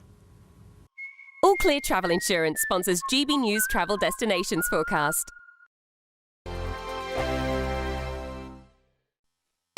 You want to know what's really going on in the corridors of power? Labour don't know what to do with you half the time, and that makes you quite lethal in the chamber. Get behind the headlines with Chopper's Political Podcast. Join me, Christopher Hope, as I sit down with the great and the good of British politics. We'll see where this ruling takes us. These are the stories shaping our nation.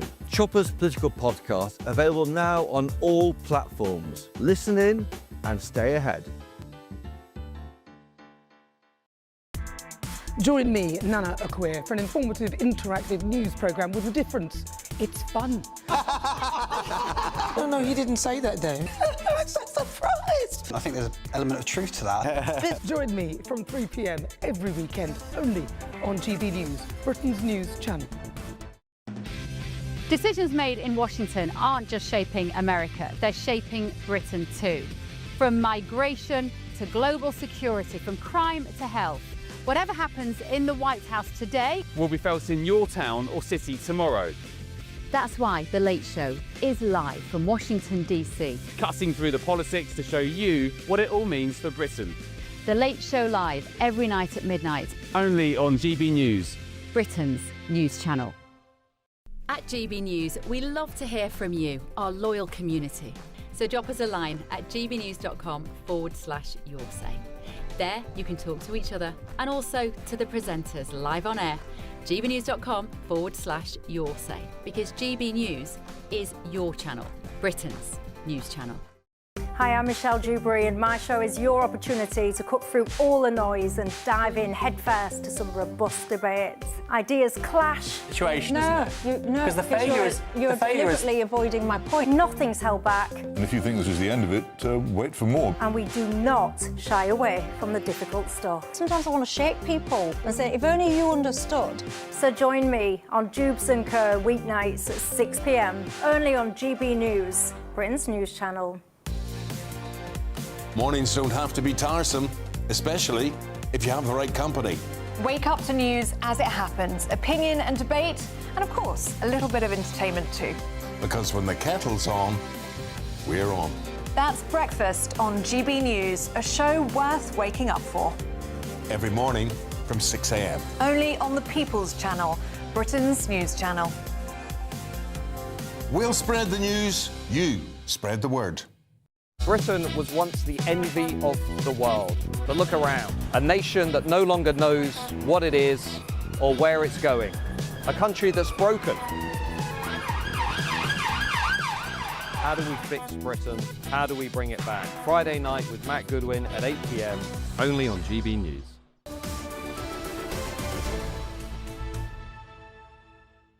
Welcome back to Britain's Newsroom. It's 10 minutes to 11. You're watching GB News. Oh, so Lenny Henry has said all black British people should be paid slavery reparations of £18 trillion. Of course, that's not individually, I assume, but you know, you get the picture. He said even those of direct African descent, not descendants of those enslaved in the Caribbean, still ought to be given a cash transfer, as all black people suffer the effects of racism. Therefore, all black people should be given the redress.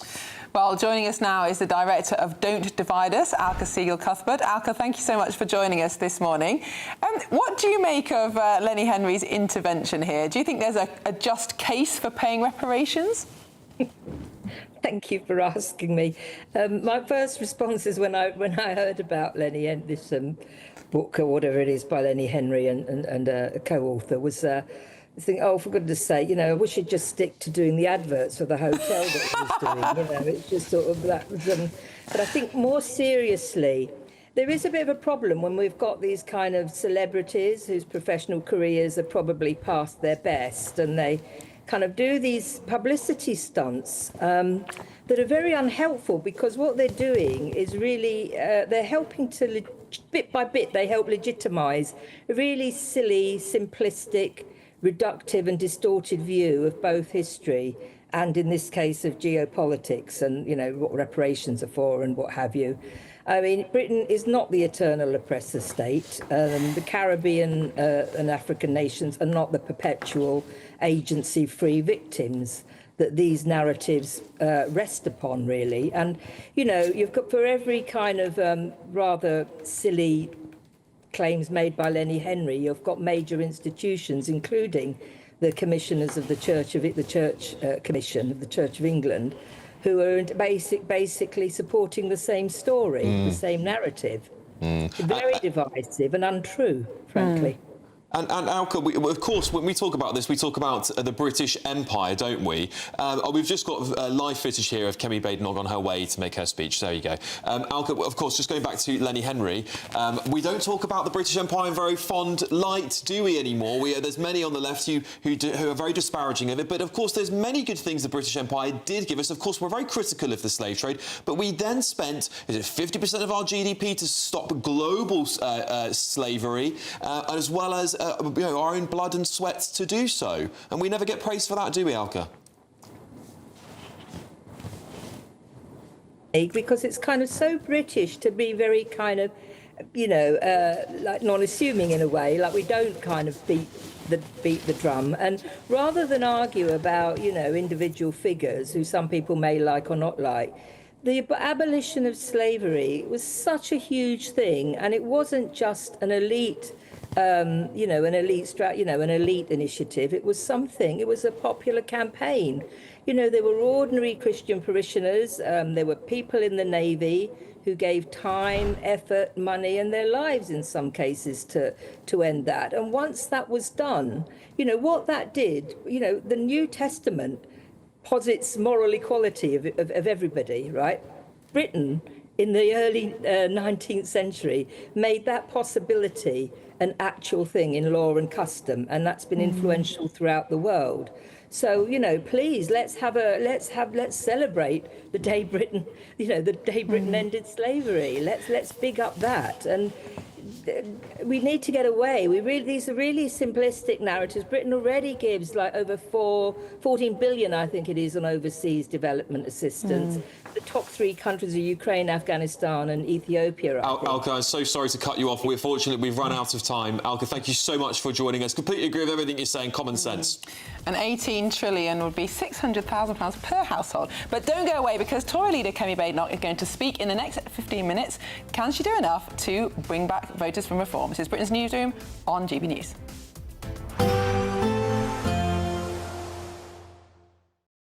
Today, clouds overhead, total zen within. Box Solar sponsors the weather on GB News.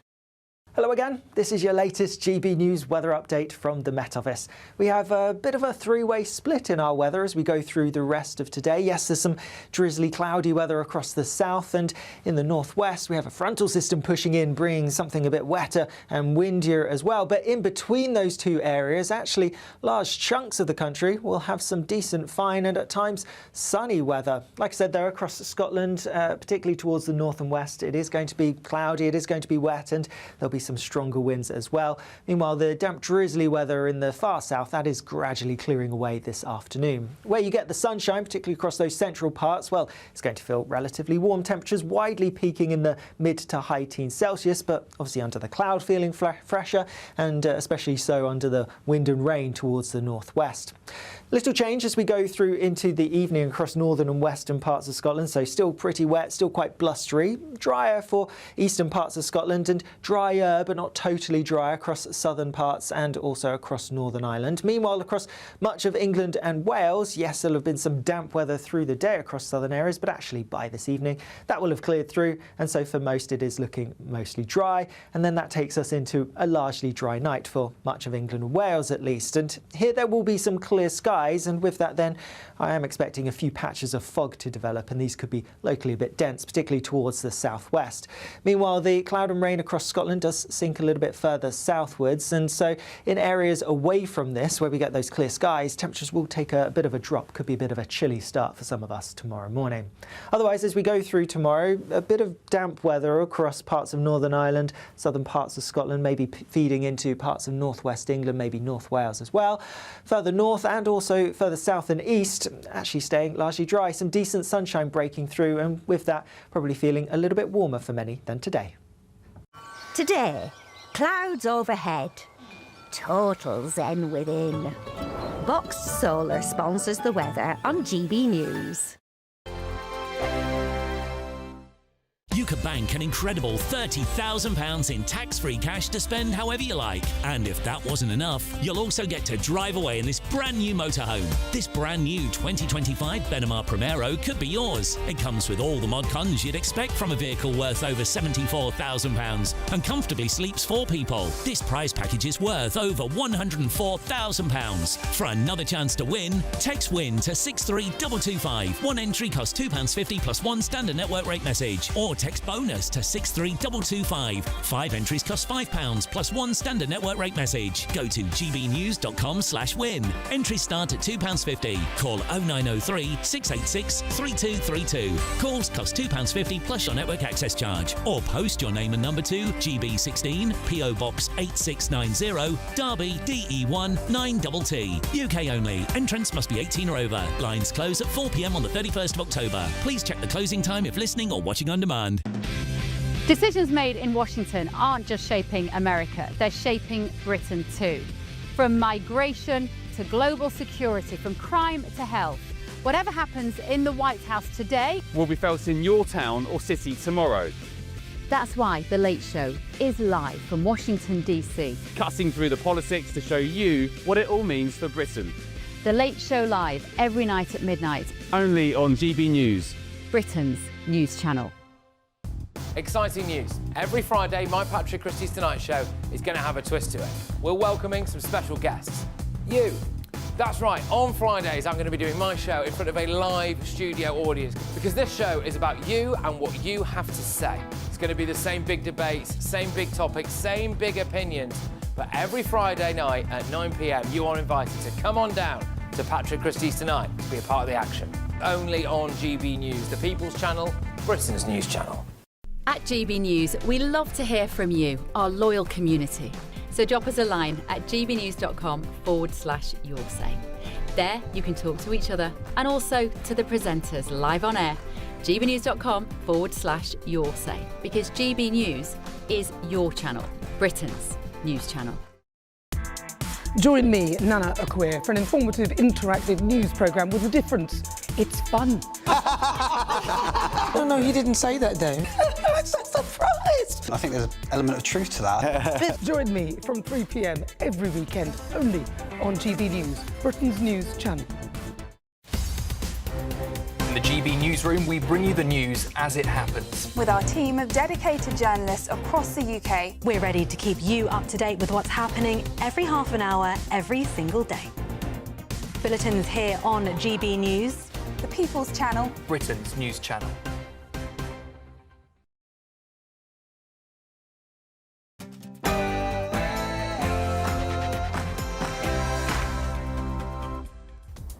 Good morning, it's 11 o'clock on Wednesday the 8th of October. We're live across the United Kingdom. This is Britain's Newsroom with Alex Armstrong and Miriam Cates. And Conservative Party leader Kemi Badenoch is set to unveil her golden rule on the economy in her final conference speech. Any moment now you can see her there walking to her conference speech. Yeah, wow. She shrugs off rumours of a leadership challenge as she tells GB News' Christopher Hope her party isn't to blame for the small boats crisis. Small boats were not caused by Tory policies. They're small boats in France. They're in Italy. There is a problem with global mass migration. And we'll be live from the Tory party conference with our very own Andrew Pearce.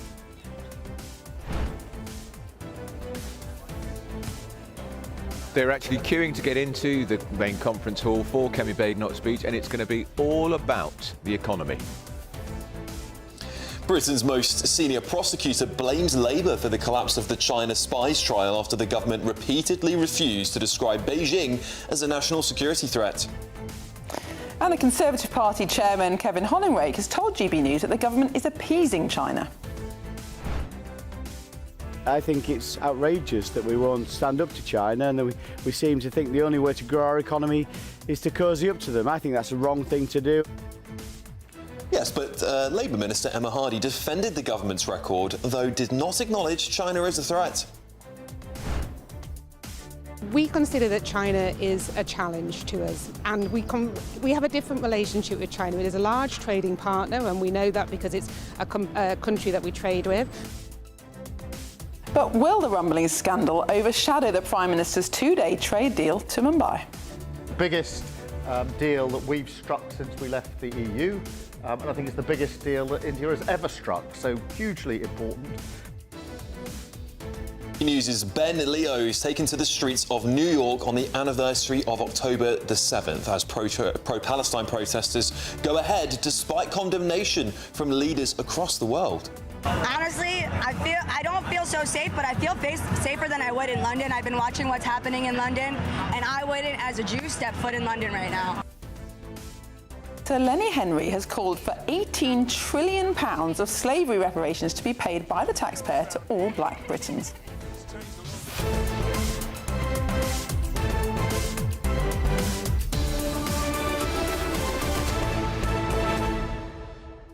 Alex, I don't feel that you're taking this speech particularly seriously about Kemi Badenoch. But isn't it a really strange situation where she is the leader of Her Majesty's opposition? They are the second biggest party in government. They are called the shadow cabinet, her ministers. But at just 17% in the polls, Reform nearly double that.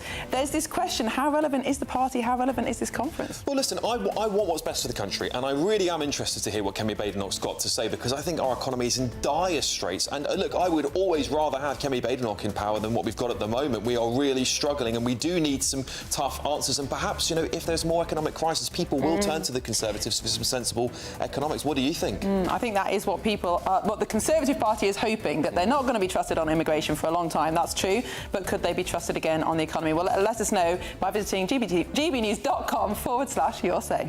Here's your news at San Francisco. Oh dear.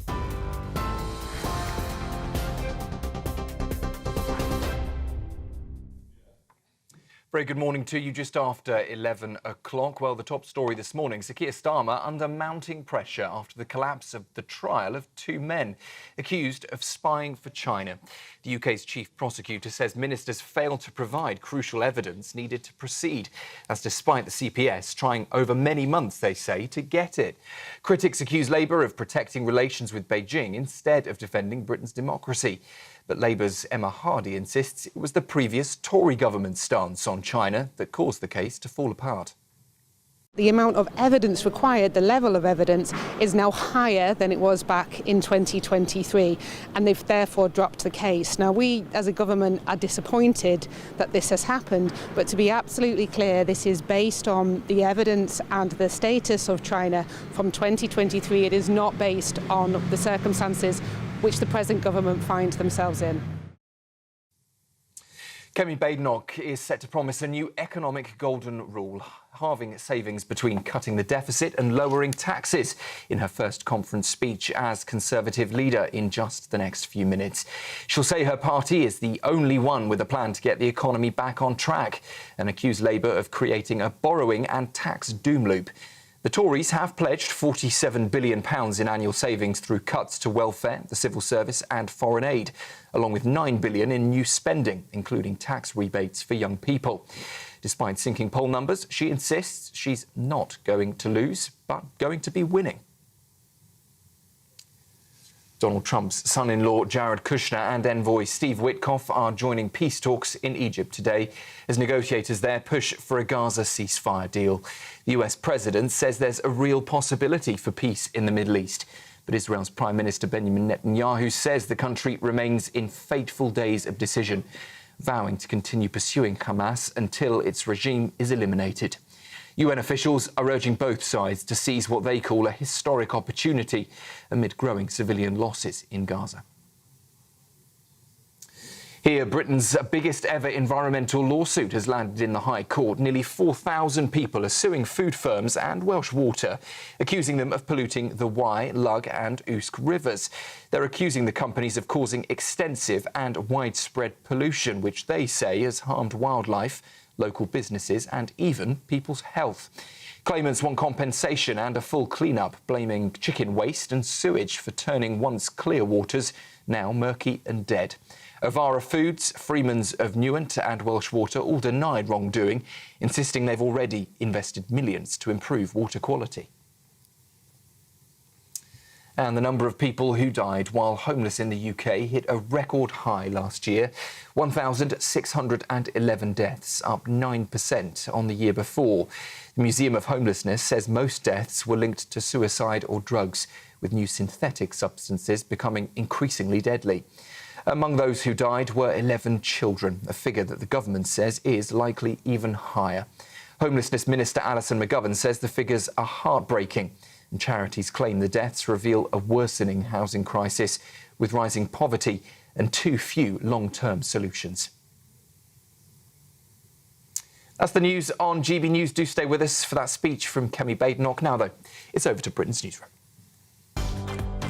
Tune into GB News Radio wherever you are, online, on DAB digital radio, on TuneIn, on Radio Player and on your smart speaker. Just say, play GB News.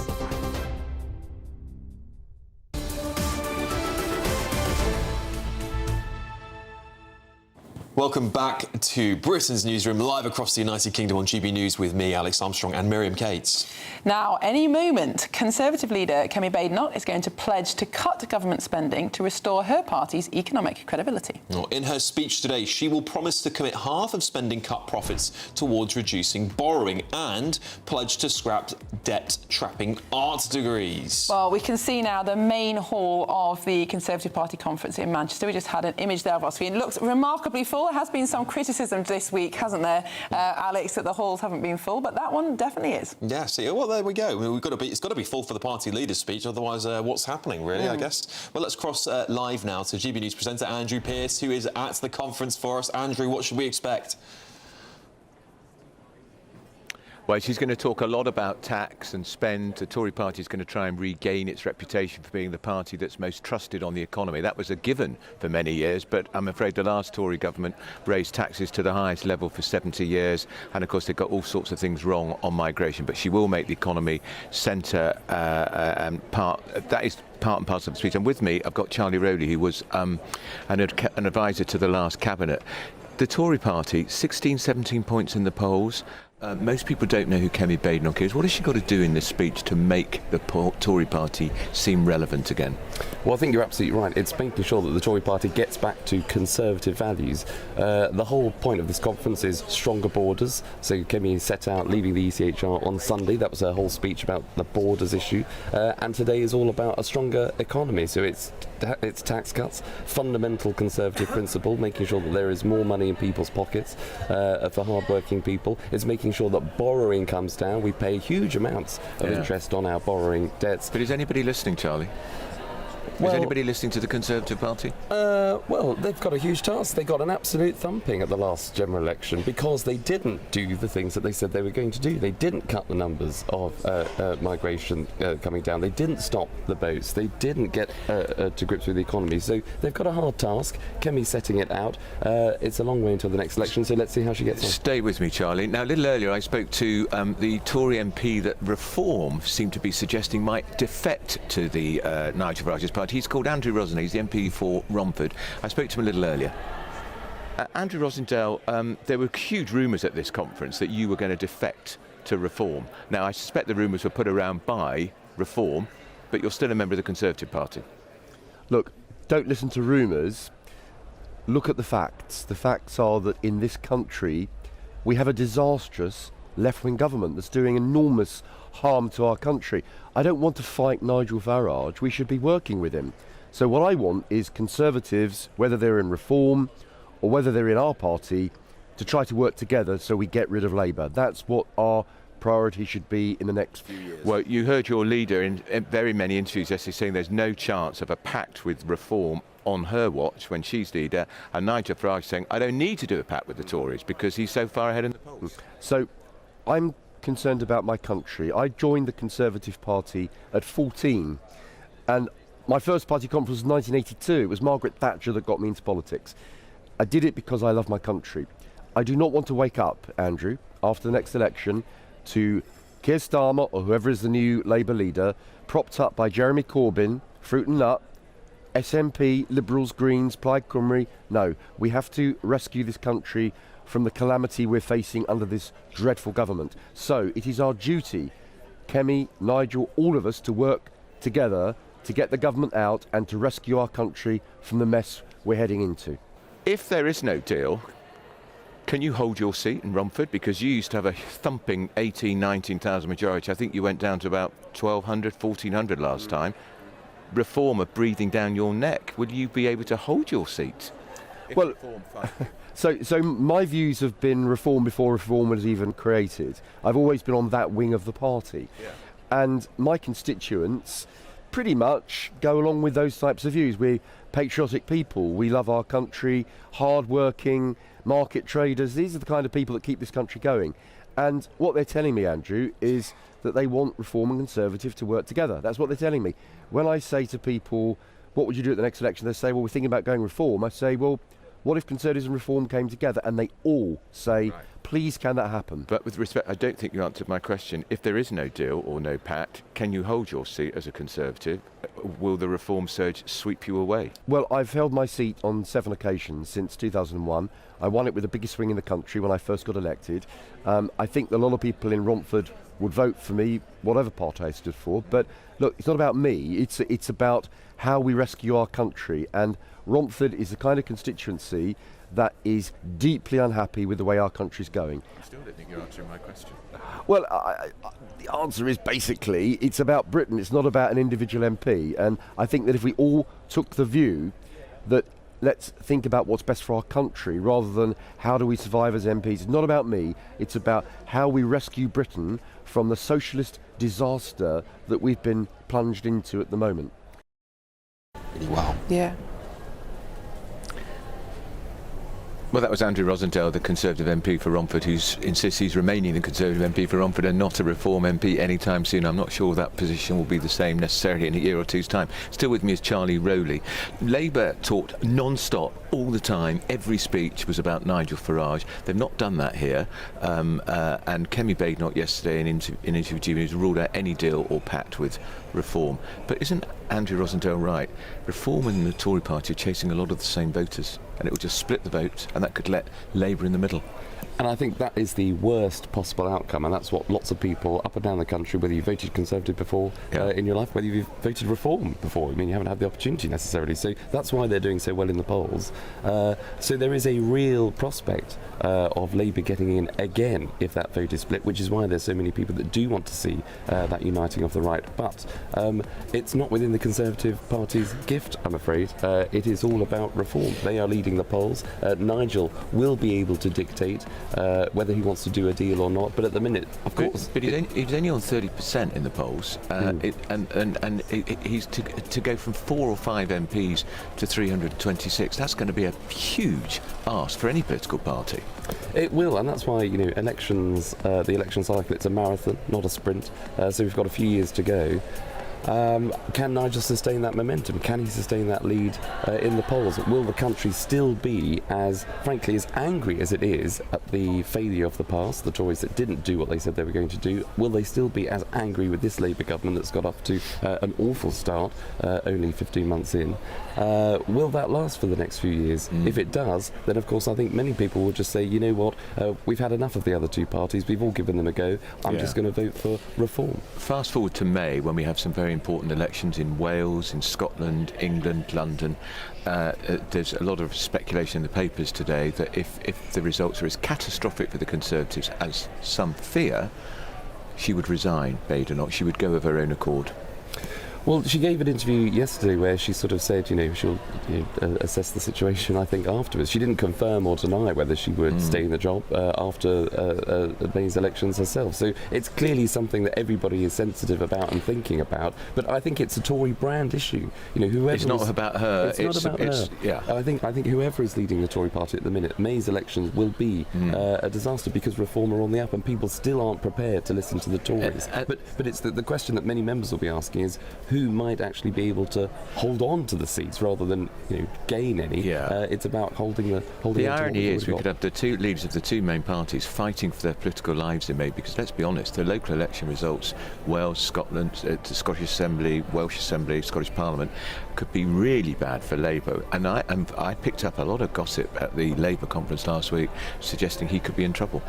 I think he will be, and those are the two things probably we need to look out for. At the moment, Reform are leading in the polls. Nigel Farage, I think, is now leading in the poll to suggest that he would be the best person to be Prime Minister. So what do Labour do? Do they change the leader of their party and therefore Prime Minister? Will that impact their poll ratings if the Conservative Party does the same?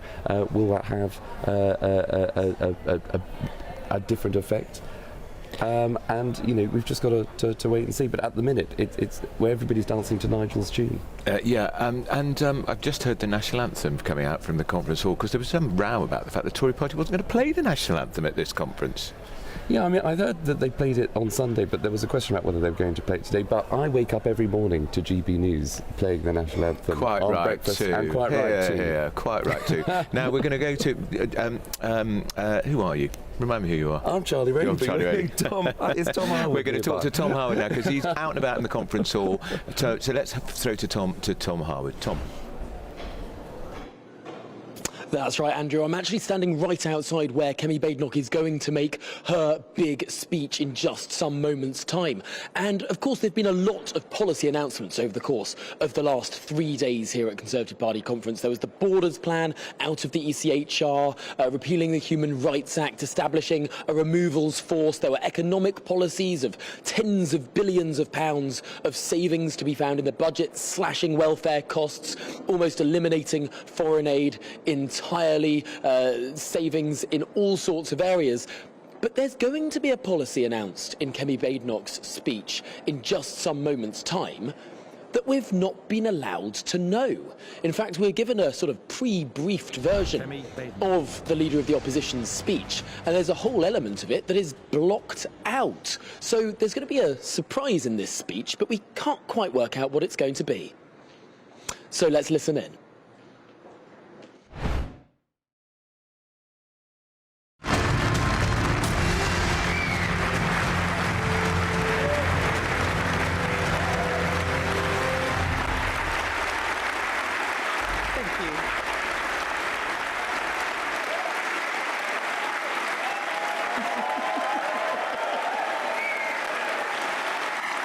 Thank you, conference.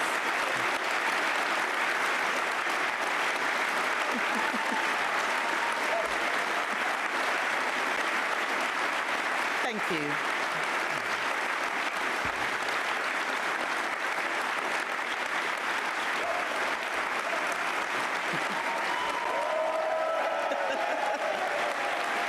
Conference.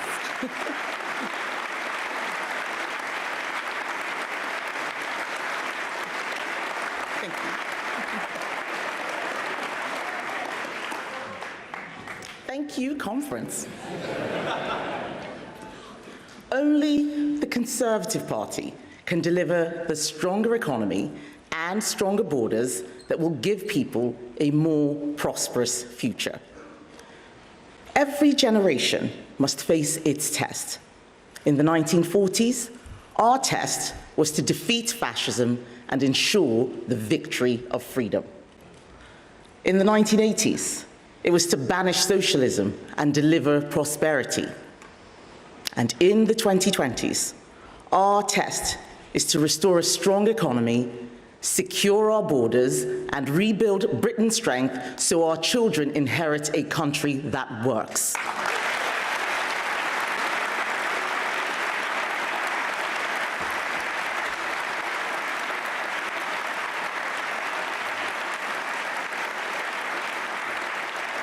Ladies and gentlemen, Conference, thank you.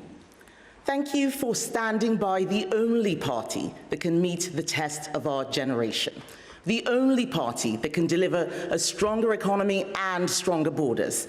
Everything else relies on getting this right. National security, order on the streets, decent healthcare, high-quality education, cohesion in our communities.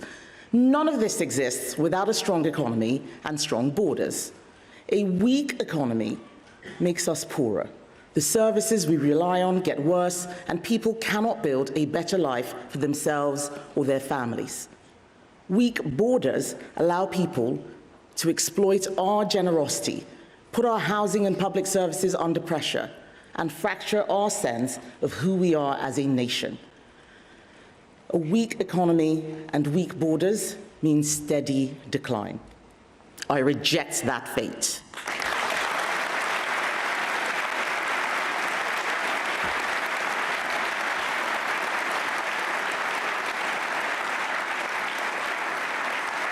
Together, we Conservatives will save Britain from that fate. And we can do it together because we are a strong team.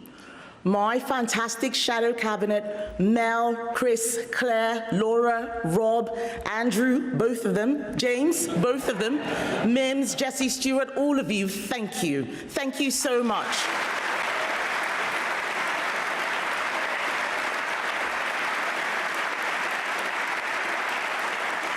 My front bench, experienced hands and rising stars, Conference, we know our MPs and peers have more collective wisdom than the rest of Parliament put together.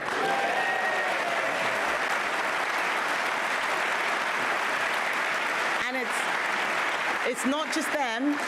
Let's not forget Darren and our MSs in Wales, Russells, and our MSPs in Scotland, our fantastic mayors. Labour beater, Ben Houchin, Reform slayer, Paul Bristow, councillors, activists, you are our party, thank you.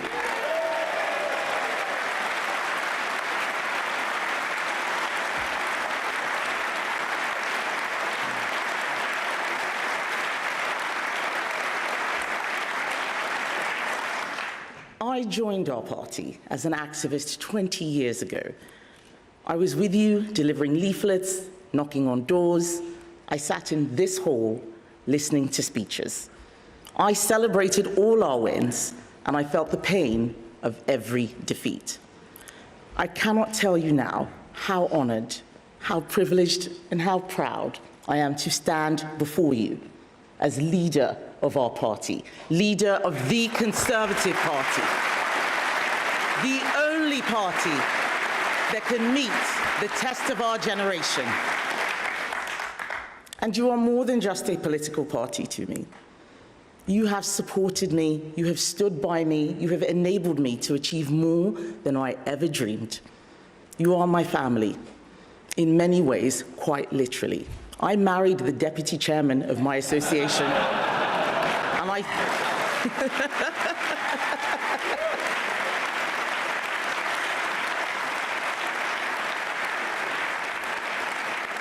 I certainly would not be standing here today without my husband, Hamish. Thank you, Ham.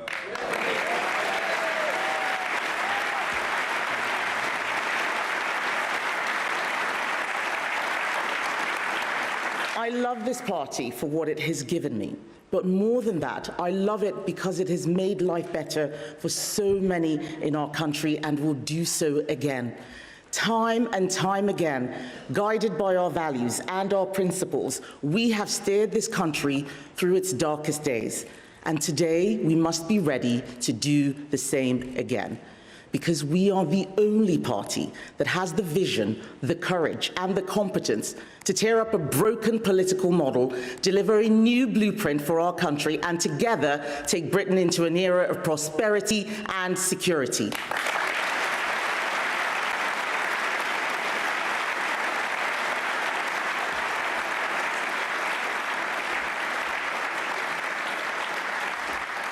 To do this conference, we must be frank about the problems our country faces, because they are not the same ones that we faced in the 1940s or the 1980s or even the 2010s.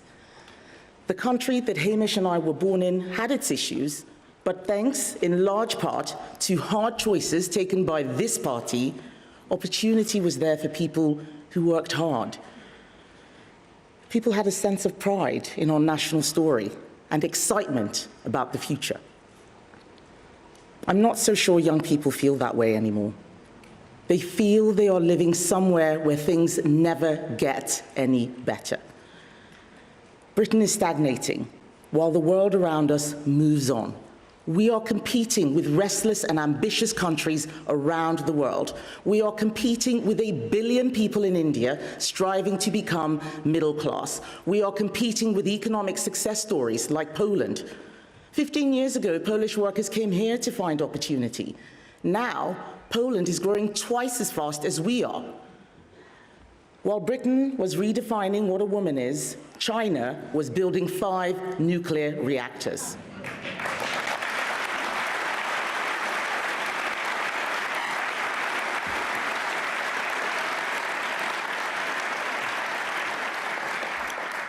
People around the world are determined to lift their lives and their children's lives up to a standard that we have taken for granted. Some countries won't be able to do this, and in those countries, millions of people will decide that they want to come here instead. And if our borders are not secure, they will succeed, especially if our economy is addicted to migration. Of course we want brilliant minds and great talents to come here, but at the moment we are not just taking in doctors and engineers and scientists, we are accepting hundreds of thousands of people, some with many dependents, some with no skills at all. This broken immigration model is heaping pressure on our public sector, a public sector which already, every year, demands more and more and more of our money. Yet services don't get better, they get worse. Everyone in this room knows what I'm talking about. We have all felt it. We used to ring up our GP and get an appointment the same day. Now we have to wait on the phone to see if we're one of the lucky ones. We have potholes that have been around for so long, people are holding birthday parties for them. But underneath all of this is a society which is struggling to cope. Struggling to cope with the reality of getting poorer, struggling to cope with the erosion of a sense of who we are as a country. We cannot drift our way into solving these problems. We know what drift looks like. It looks like allowing the trade unions to overturn years of progress in school standards. It looks like letting our veterans face vexatious prosecutions when we should be worrying about the strength of our military. Drift looks like Labour's one-in, one-out returns deal with France that ends up letting 100 people in for every one who leaves. Being timid will get us nowhere. We need bold ideas. We need a positive vision for this country and a plan to deliver it. We need a new approach that delivers a stronger economy and stronger borders. We owe that to our children.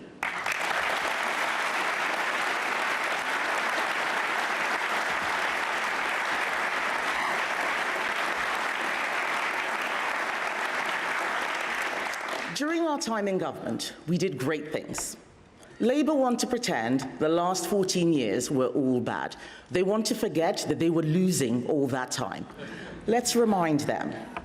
Between 2010 and 2020, we slashed the deficit. We lifted millions of people out of tax and got millions into work.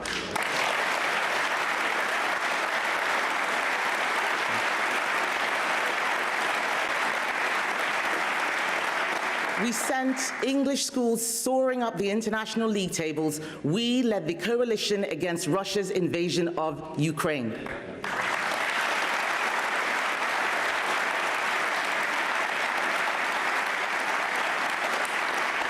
The conference, the truth is, we didn't always fight hard enough for what we believed in. We need to remember who we are fighting for. We are fighting for people who work hard and do the right thing. We are fighting for people who ask, why do sickness benefits pay more than the minimum wage, more than the living wage even? We are fighting for small business owners, people who take risks and get things done. We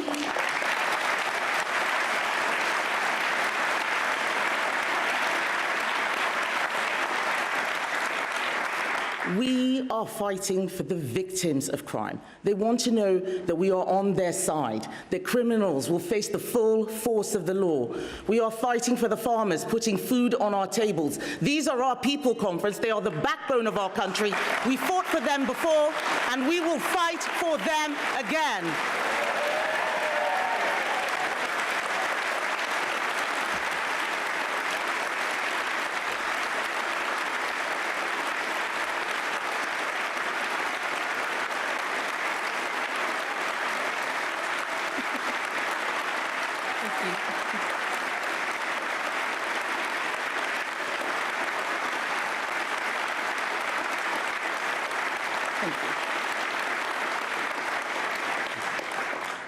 Conference, time and time again, we have been the only party that is bold enough to do what is needed, the only party that is competent enough to do it properly.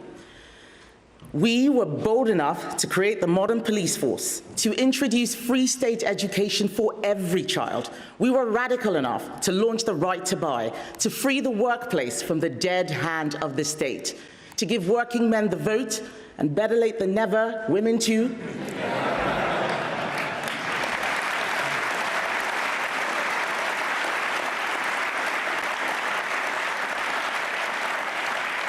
We were courageous enough to introduce same-sex marriage.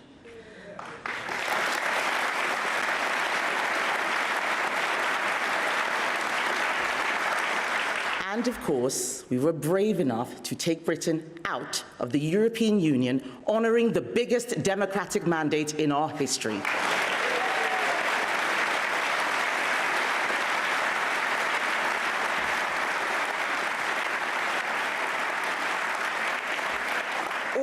Conservative achievements. Yes, all of that was us. But enough about past glories. Actually, how about one more? Conference, do you know the one thing we Conservatives have done the most throughout our history? Clear up the mess left by Labour.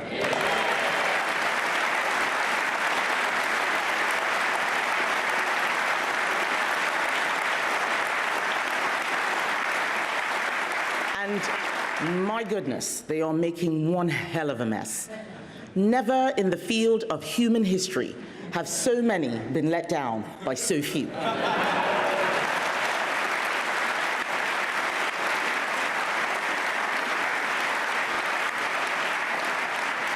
All they have delivered is a doom loop of higher taxes, weaker borders, and month after month of chaos.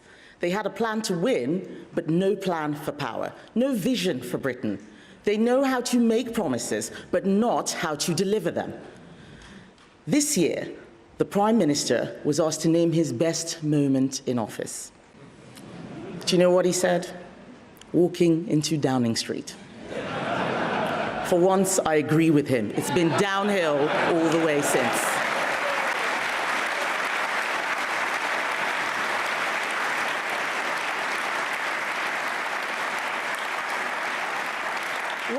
What have Labour given us? an anti-corruption minister under investigation for corruption, a homelessness minister who made her own tenants homeless, a housing secretary sacked for dodging housing taxes. You couldn't make this stuff up. We had a transport secretary fired for stealing a phone, and our ambassador in Washington thrown out in disgrace. There is an old joke that a diplomat is someone sent abroad to lie for their country.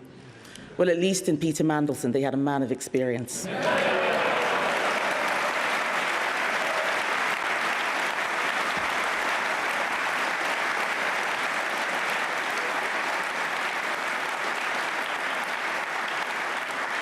Just look at the spectacle we saw in Liverpool last week. Minister after minister failing to rule out the tax rises we all know are coming. The Mayor of Manchester touting his own manifesto for the country. But to be honest, I can't blame Andy Burnham for that one. Who doesn't want to get rid of this utterly useless, weak Prime Minister?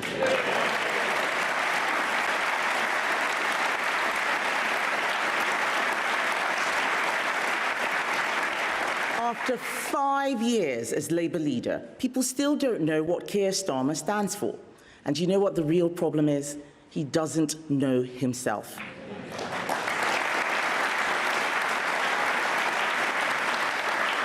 Today we learn that Labour deliberately collapsed the trial of 2 men accused of spying on MPs for China because the Prime Minister wants to suck up to Beijing. This is squalid. We have got the measure of them, conference. Just look at Shabana Mahmood, the new Home Secretary. She's trying to convince us that she's tough, right?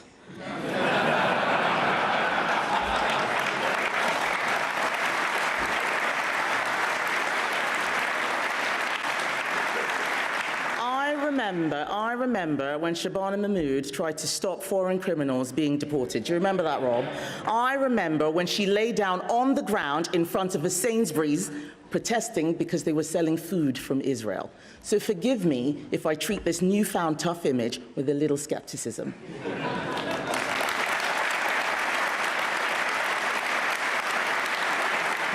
You remember. Labour represents everything that is wrong with politics. Rachel Reeves likes to congratulate herself for breaking the glass ceiling. What she's really broken is our economy. Attacking those who work hard, destroying business confidence, forcing wealth creators to leave the country, piling debt onto our children. We know that in her November budget of doom, she will give us all something to cry about. The highest business taxes since the 1970s, taxes on farmers, taxes on education, an unprecedented tax, punishing parents who work hard to invest in their children's future. Shameful.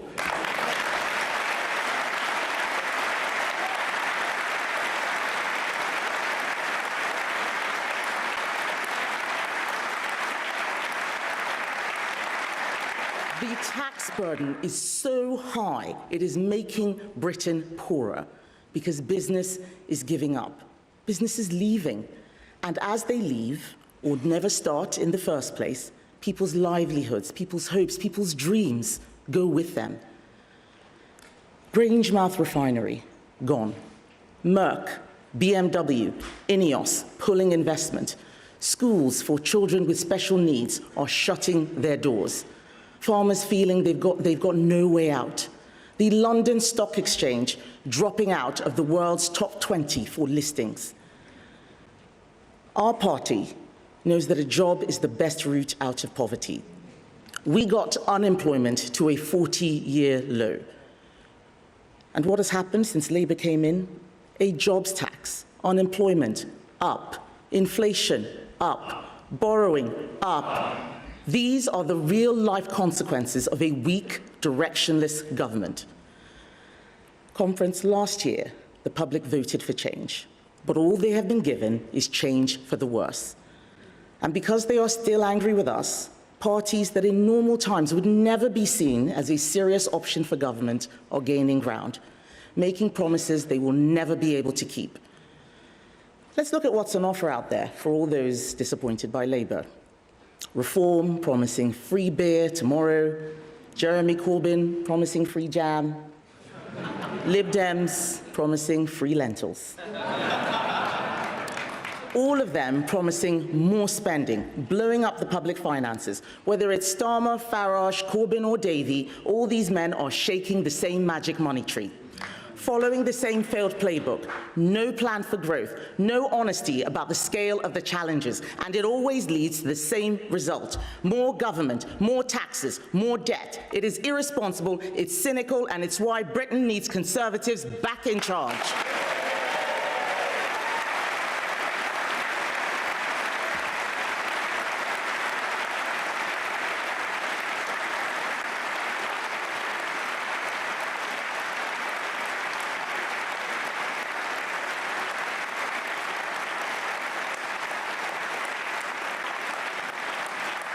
But we can't beat them simply by attacking them.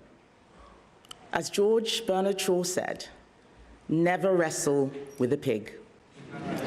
You both get dirty, and the pig likes it.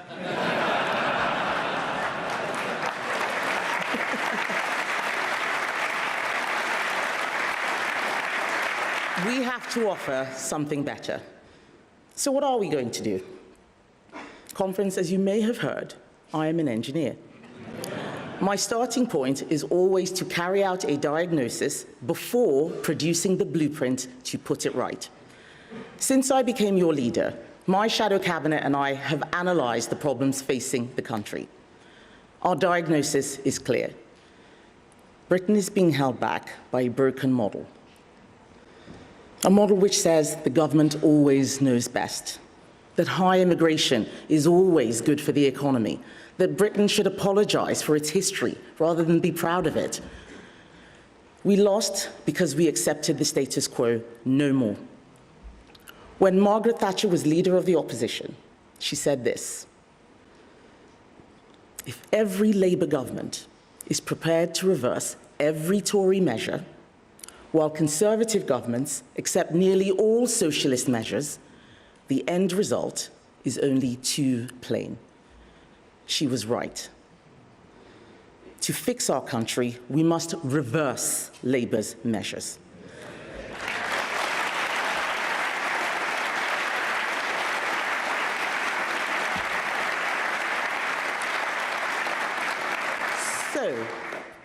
So, we will cancel their vindictive tax on education.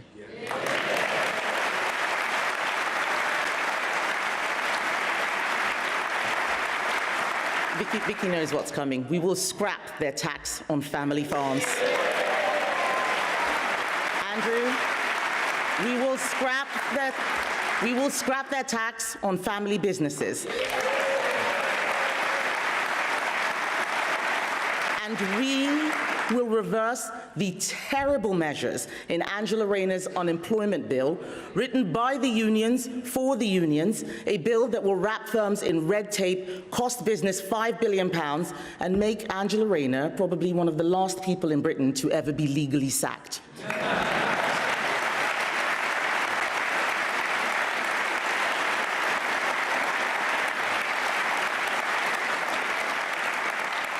The conference simply unwinding Labour's measures isn't enough. We are Conservatives, not anarchists. I am an engineer, not an arsonist. So together, thank you. So together, we are going to build something better. We are creating a blueprint for Britain, a new settlement based on Conservative values.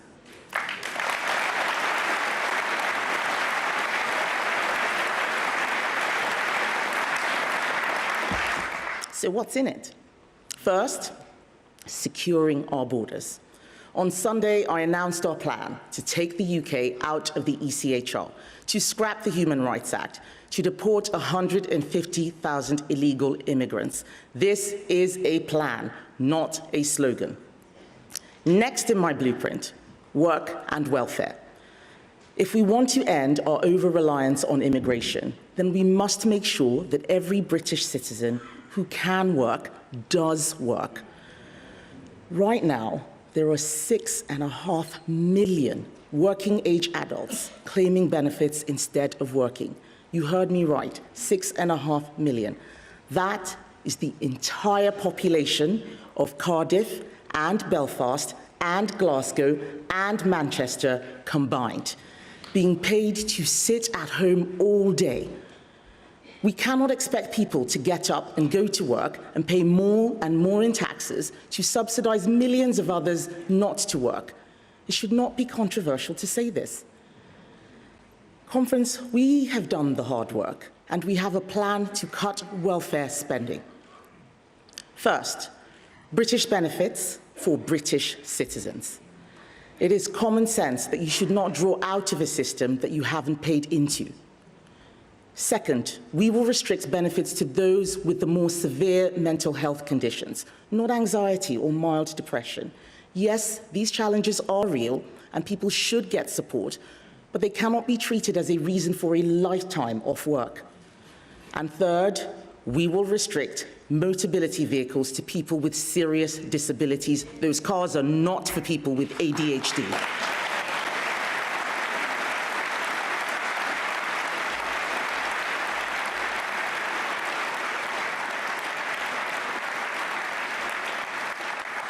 These are the first steps of a radical reform of our welfare system. We will return it to its founding principle, that support only goes to those that really need it. This should be common sense, but only the Conservatives understand this. Labour, Lib Dems, Greens, the Nationalists and Reform are all demanding more welfare spending. They don't care that it's not fair, but we do.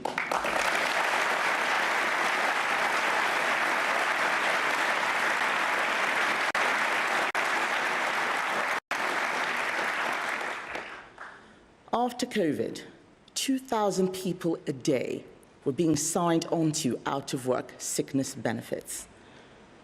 It is a national tragedy that in just 1 year of Labour, the latest figure has more than doubled. 5,000 new people are signing on each and every single day. Many are young people who are losing the chance to make something of themselves, never knowing what it's like to pay their own way. This isn't just about saving money, important though that is. It's far more than that. It is driven by our deep Conservative conviction that work is a good in itself.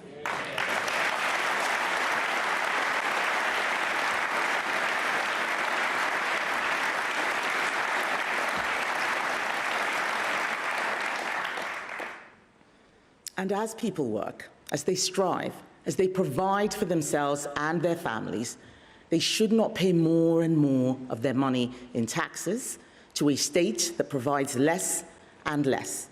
So fixing the state is next in our blueprint. Since Brexit and COVID, the size of the civil service has swollen by over a third. There are now more than 500,000 civil servants. And have you noticed? Is government working a third better for you? I don't think so. So we are going to reverse this. We are going to cut the civil service back to where it was in 2016.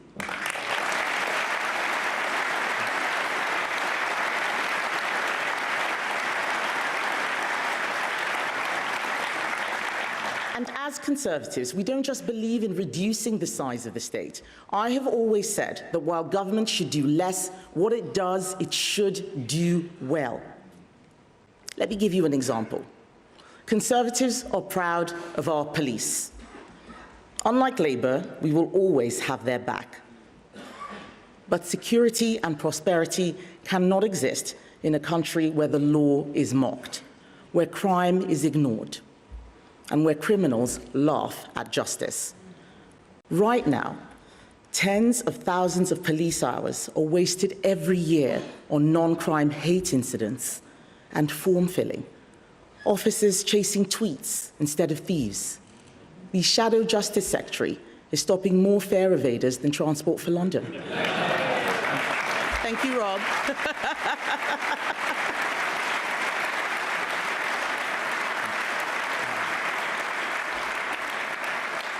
Conference, we are going to free the police to protect the public, not to chase political correctness.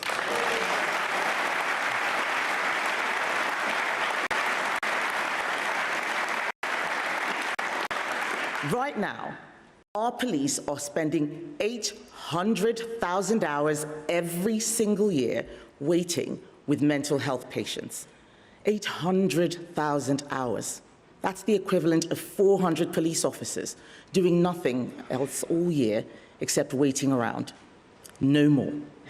Every single officer we free from pointless paperwork, we will put back on our streets. We will send them after the shoplifters, making life a misery for high streets. And we will triple stop and search, because the more people we stop, the more people we search, the more knives we take off the streets.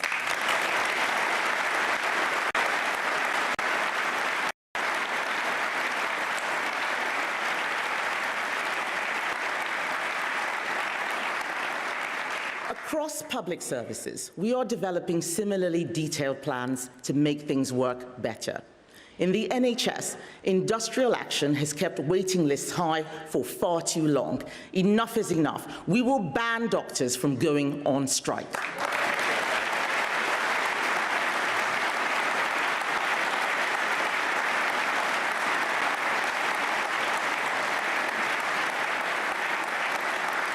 In education, Labour have bent over to the teaching unions and are removing our academy freedoms, which have been so successful.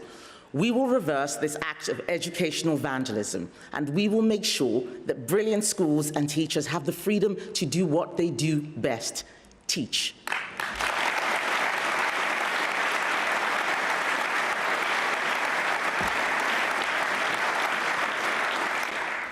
Because education should be how people change their lives. It should help you develop the skills you need to get on in life.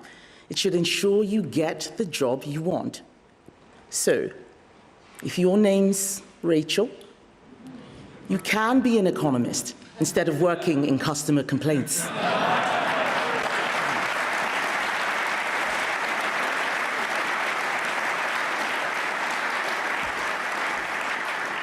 And speaking of customer complaints, let's talk about university. Every year, thousands of young people go off to university, but leave with crippling debt and no real prospects. Nearly 1 in 3 graduates see no economic return. And every year, taxpayers write off over £7 billion in unpaid student loans. Wasted money, wasted talent. That's every year. A rigged system propping up low-quality courses while people can't get high-quality apprenticeships that lead to real jobs. And this is personal for me. I did 2 degrees, one in engineering, one in law. But I also had an apprenticeship first. And while I can't remember how to do parallel integration, I can remember how to fix a broken computer, which I learned to do during my apprenticeship. I was working with adults, I was paying my own way, and it gave an 18-year-old me a self-confidence that my university degrees never did. And unlike my degrees, I wasn't left with any debt. So we will shut down rip-off courses and use the money to double the apprenticeship budget.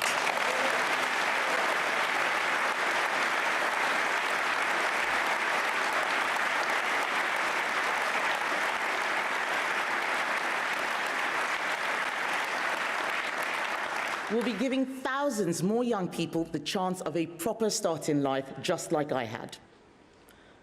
Which brings me, conference, to the most important task that we will face and the centerpiece of our blueprint. The reason why the Conservative Party is the only party in Britain who can be trusted to meet the test of our generation is that none of this works without a strong economy. Securing our borders, getting people into work, policing our streets, defending the nation, none of it is possible without the money to pay for it. And we are the only party with a plan to get our economy back on track. It starts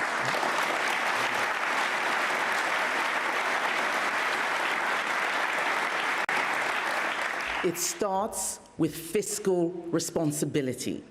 We have to get the deficit down, and we must also show how every tax cut or spending increase is paid for. So today, I am introducing a new golden economic rule. Every pound we save, will be put to work. At least half will go towards cutting the deficit, because living within our means is our first priority.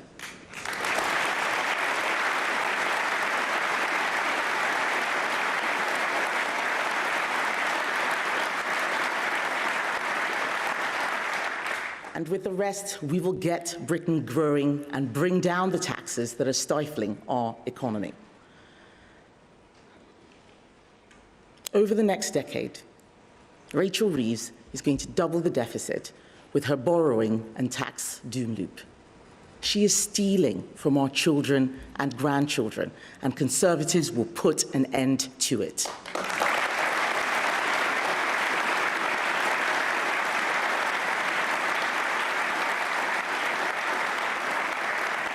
We will always explain upfront where we will make these savings. We're not going to do what Labour did, promise not to cut public spending, only to snatch away pensioners' winter fuel payments. We are doing things differently. Thanks to the hard work of the Shadow Cabinet, we have already identified £47 billion in savings. Pretty has earmarked £7 billion from the overseas aid budget. Alex has identified £8 billion from cutting the civil service. And Helen has found £23 billion from welfare.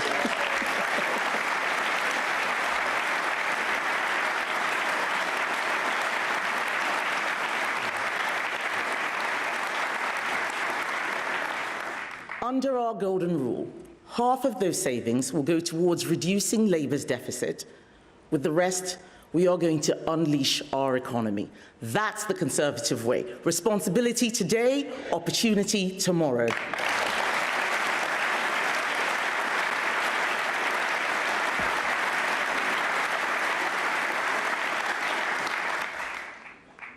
Like so many young people, all of my first jobs were on the high street.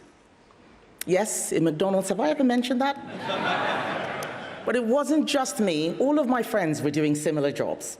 Cafes, local pubs, family-run shops, the places that make our high streets what they are. The shops and businesses essential to communities in every town and village. And so on Monday, you heard Mel make our commitment to abolish their business rates.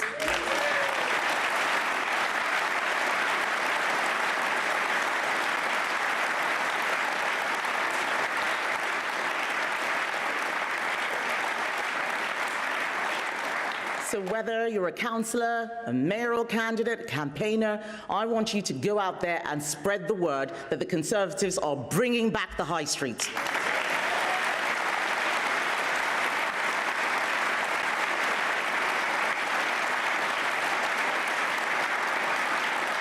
Conference, energy is growth.